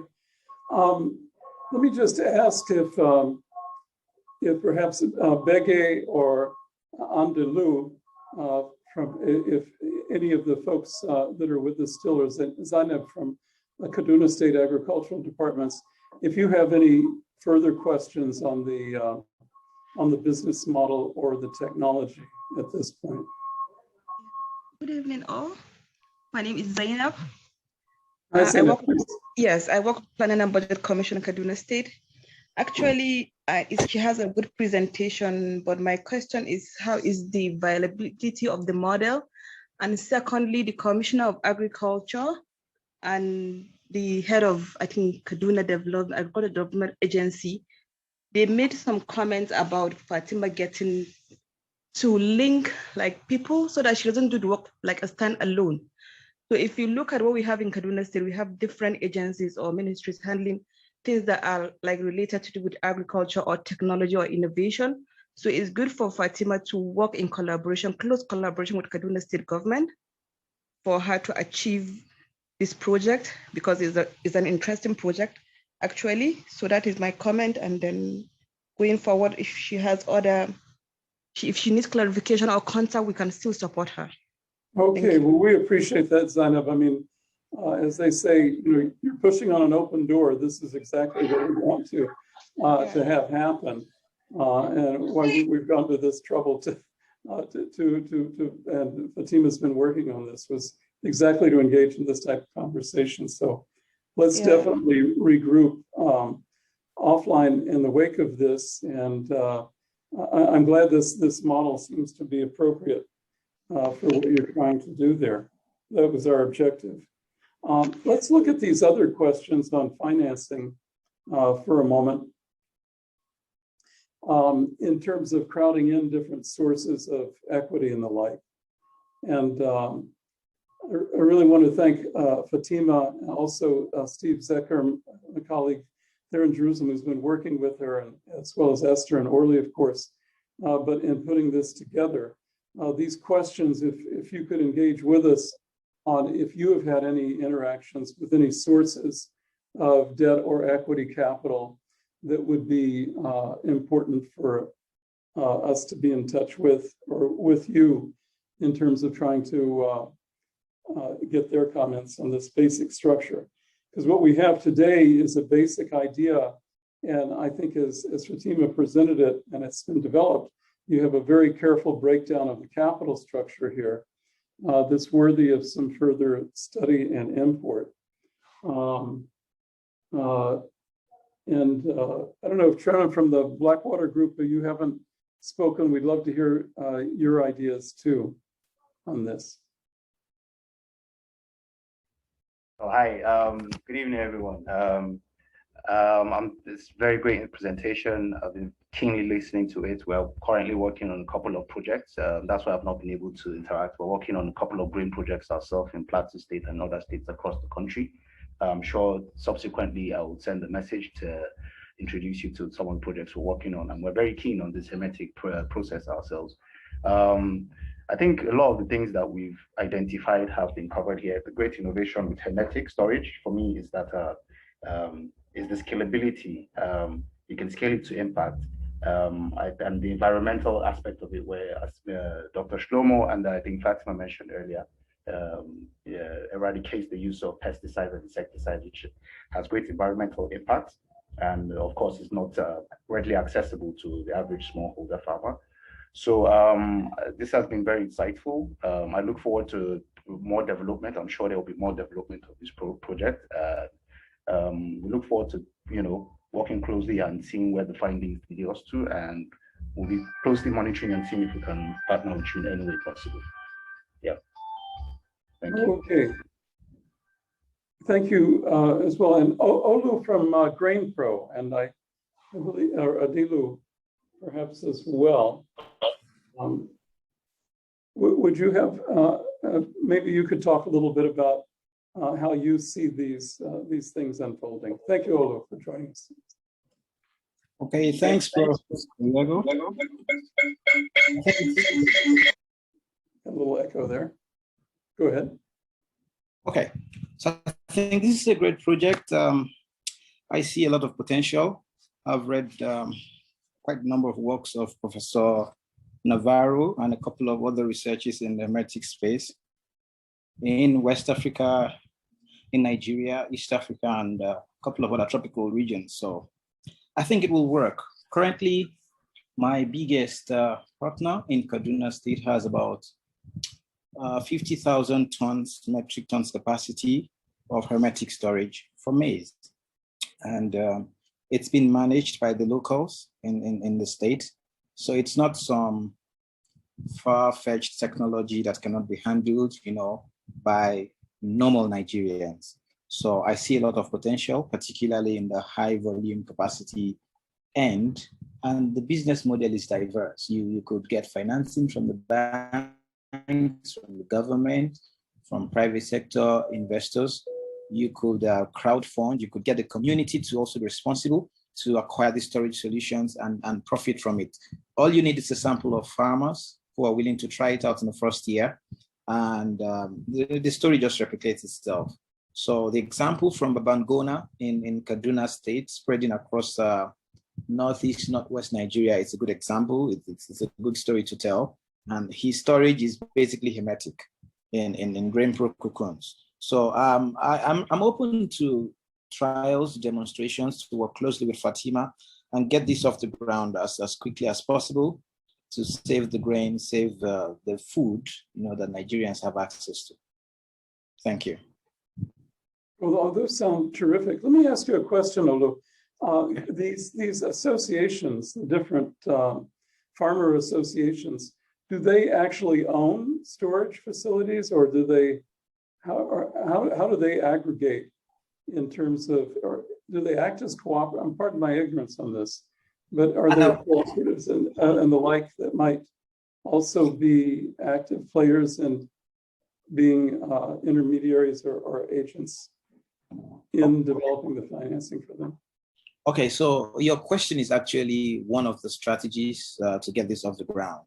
You could have a situation where the cooperatives own the storage unit, just like they share other things like bulk purchase of inputs, buying a trailer load of some chemicals or seeds and all of that. So they could also come together to procure the storage unit and use it as a community, hold the grain beyond the critical 3 months that Professor Navarro mentioned, and they can get more margins. But the model currently in use in Kaduna is basically some organization that finances the farmers with inputs. It gives them quality seeds, follow-up in terms of extension or education, and everything they need to get the grains planted, growing, and a bountiful harvest.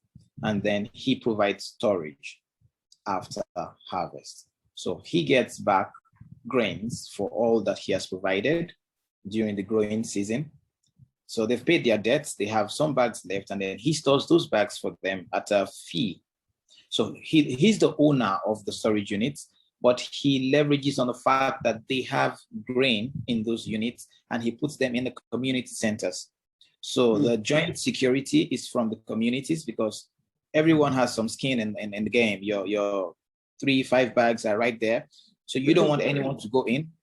So it's this joint leveraging on communal living, communal lifestyle to secure the units and probably to even guarantee payback, from the inputs he had provided a few months earlier. So he's the owner, but he placed it in their communities. Another model would be for the communities to own it and deploy it to have their grains kept all year round. Well, this is very interesting. So we should look at both of those sorts of models. If Begedutse Bungwan from Kaduna, if you could just join us for a moment. Have you had any discussions with the central bank office?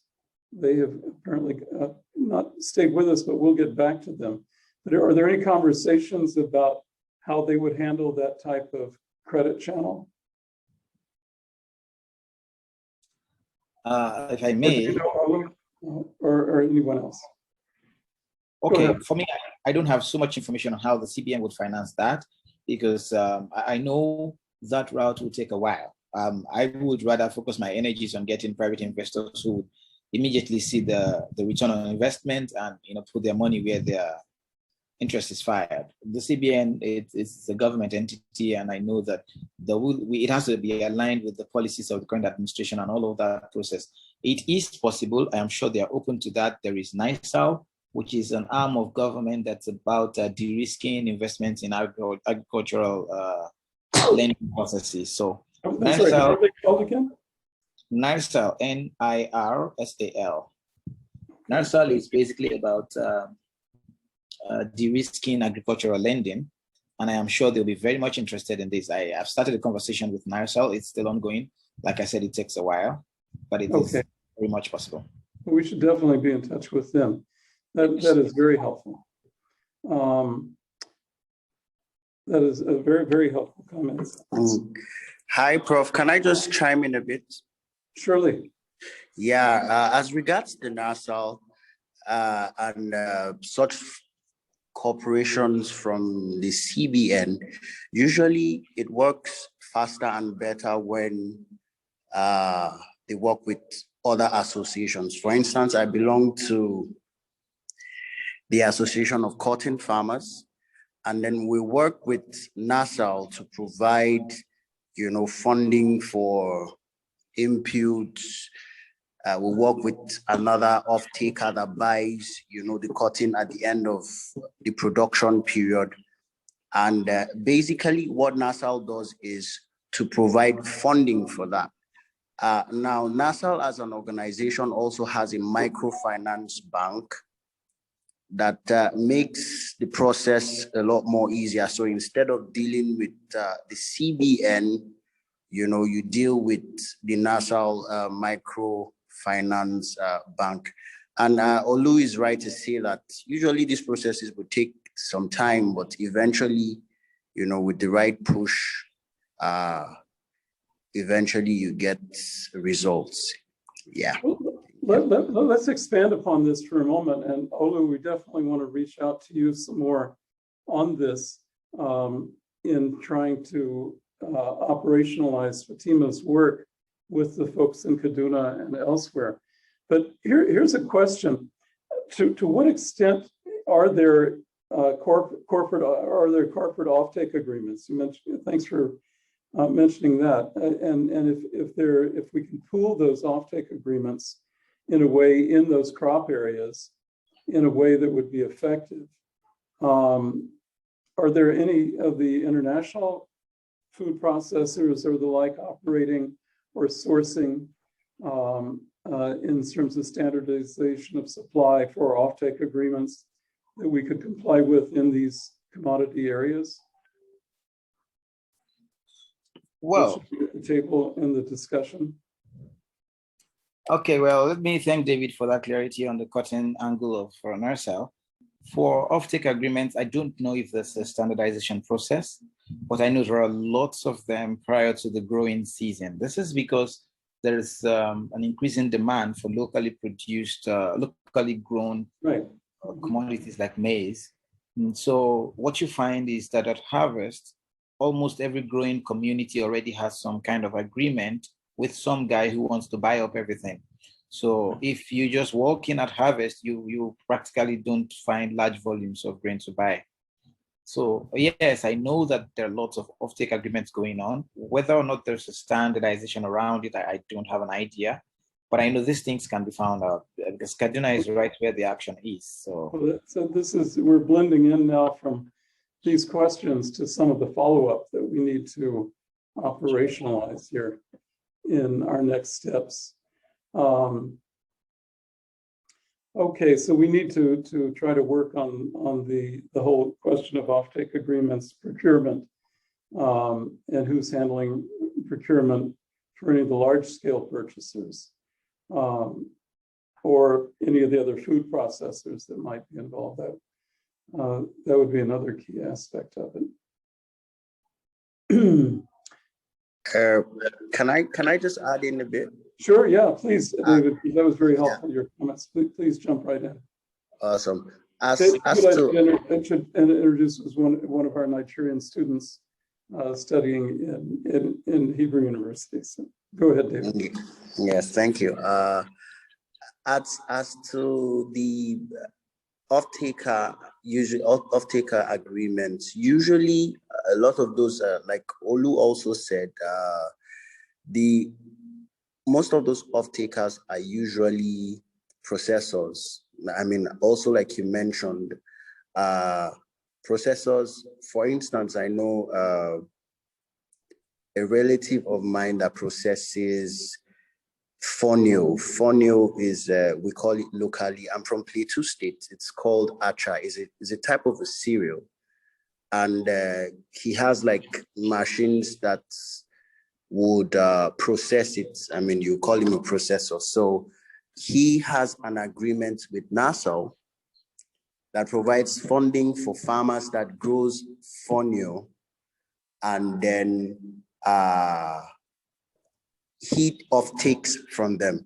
So the reason why I give that example is if processors can be identified, then you already have, you know, a very solid database for off-takers, you know, processors that are identified, maybe processors for millet or corn, and then they are approached to say, okay, for instance, they process corn, and then we have people that will produce corn, and then, I mean, they can basically be approached that there's a market for, you know, such cereals like the corn, and which are often not available at the harvest point, also just like Olu said, because a lot of those grains basically would disappear, you know, at the harvest period. Yep. Okay, that is true.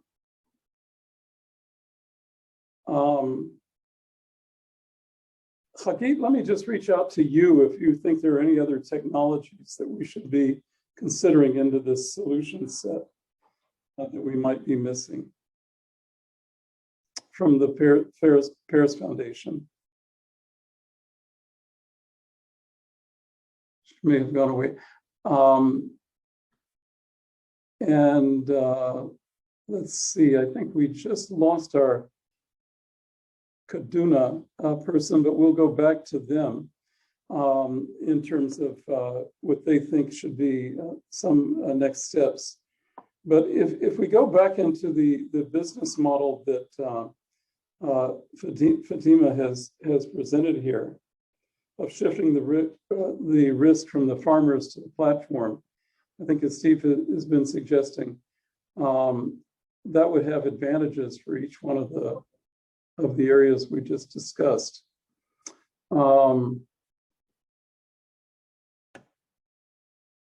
tell you, I think we've got some great input here from all of you, and we'd like to keep you engaged as we go forward. Any other last thoughts of Dr. Obiche or anyone left here on the call of what you think any next steps were, or what questions have we not asked we should have been asking? Or if you have any other ideas for next steps in this process for us as we move forward to the rest of Fatima's work on her fellowship. Prof, can I please, David, ask an idea stroke question? Sure. If I don't know what the plan is with the farmers identified for this intervention. Are you thinking of working with a particular group of farmers? I think that, you know, I would depend on Olu and you and the folks that Fatima or Obiche.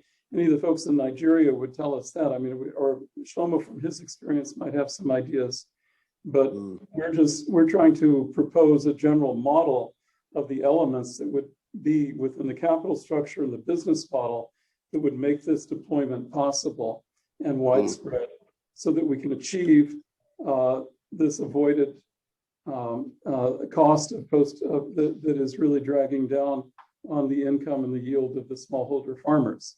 I mean, that's what we bring to the table, is trying to look at the capital structure and the business model.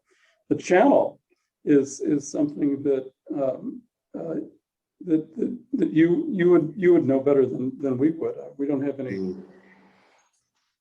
Okay, so I mean, I mentioned that to say, if a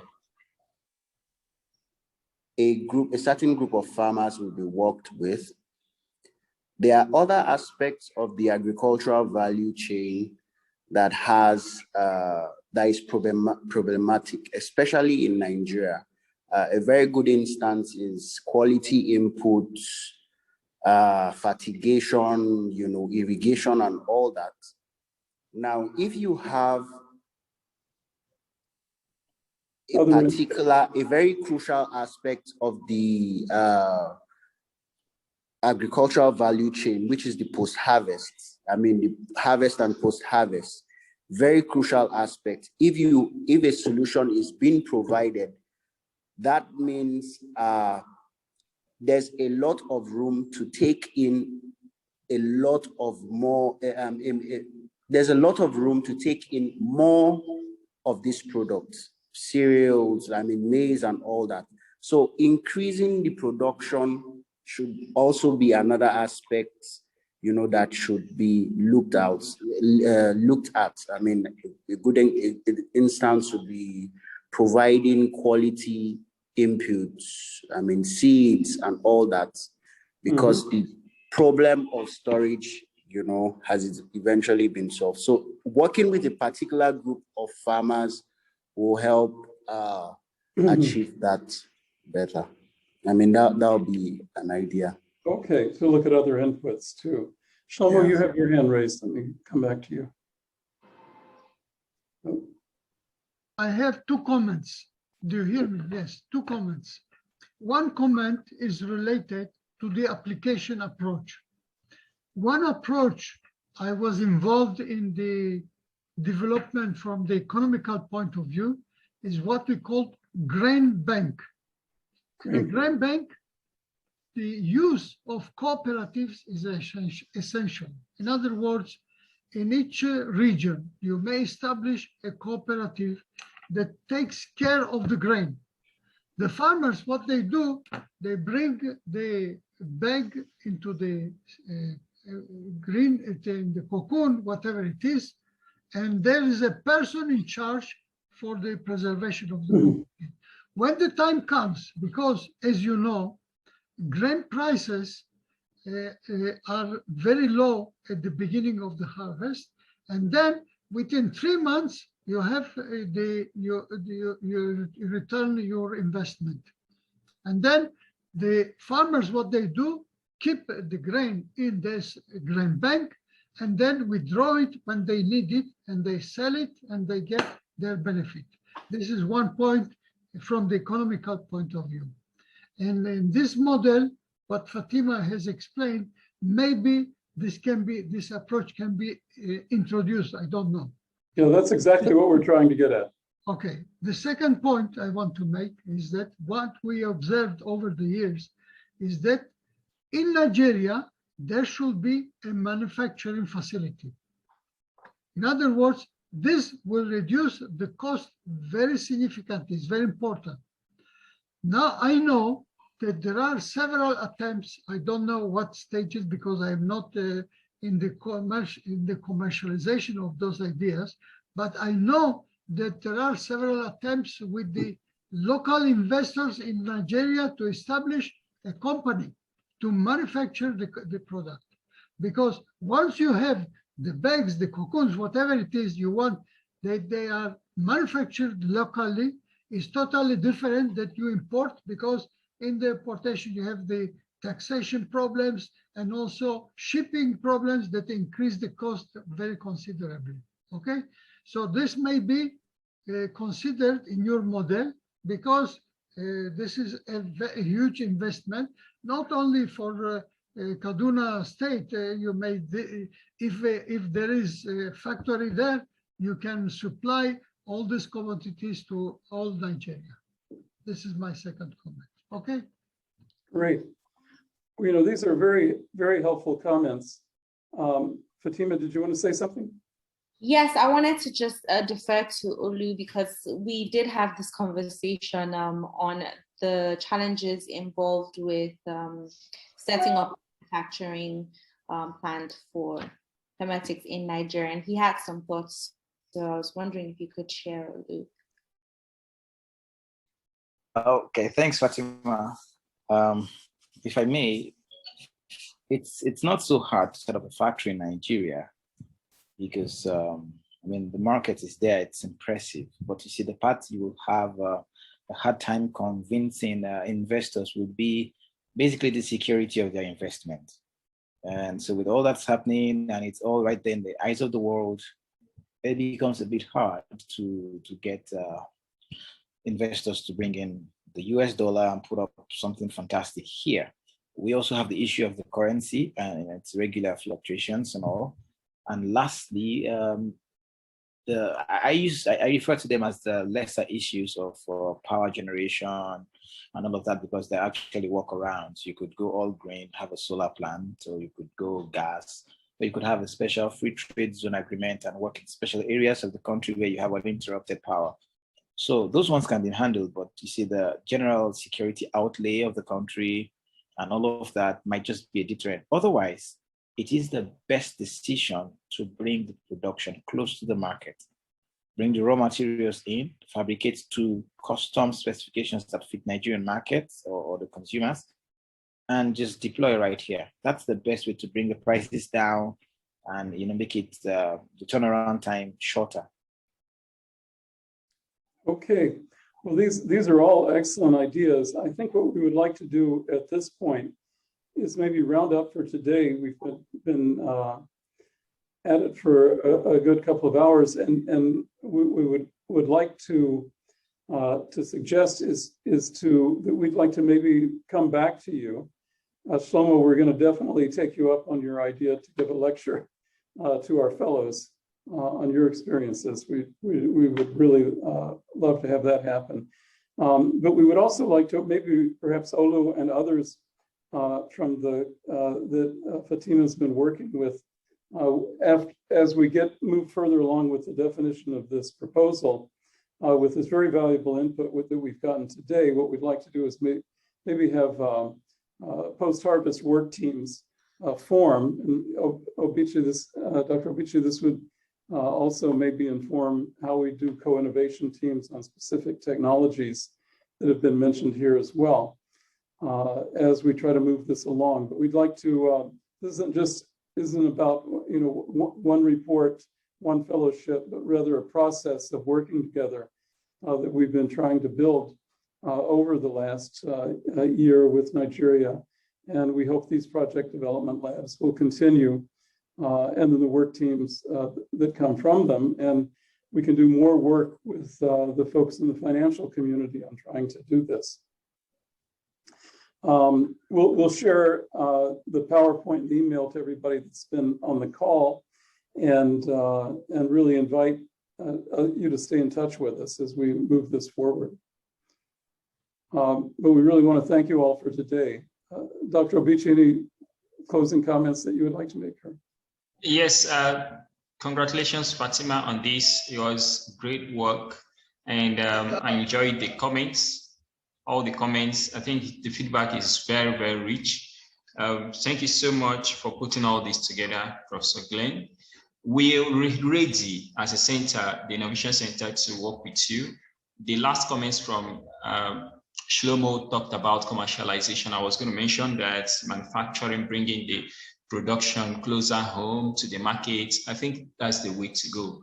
And I would also like to know if this is just something you're doing, a one-man team, like, core team. I don't know, I didn't see in your presentation the persons you're working with to really execute this, but that's something you want to really think about.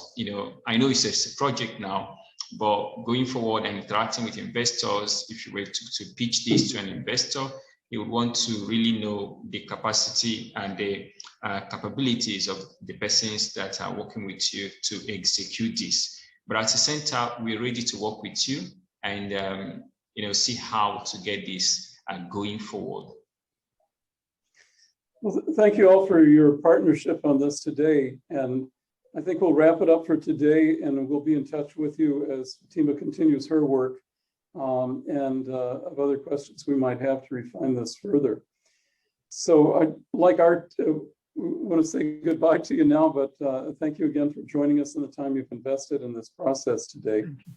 And we'll be back with you very soon. It's really been a fascinating session, and we appreciate you joining us, and thank all of our team for the work there. And if you guys hang on, maybe we'll Steve and Orly and Esther and Fatima. We'll let the rest of you go at this point, and we'll be figuring out how we move this forward. Thank you. Thank you. Bye-bye. Bye-bye.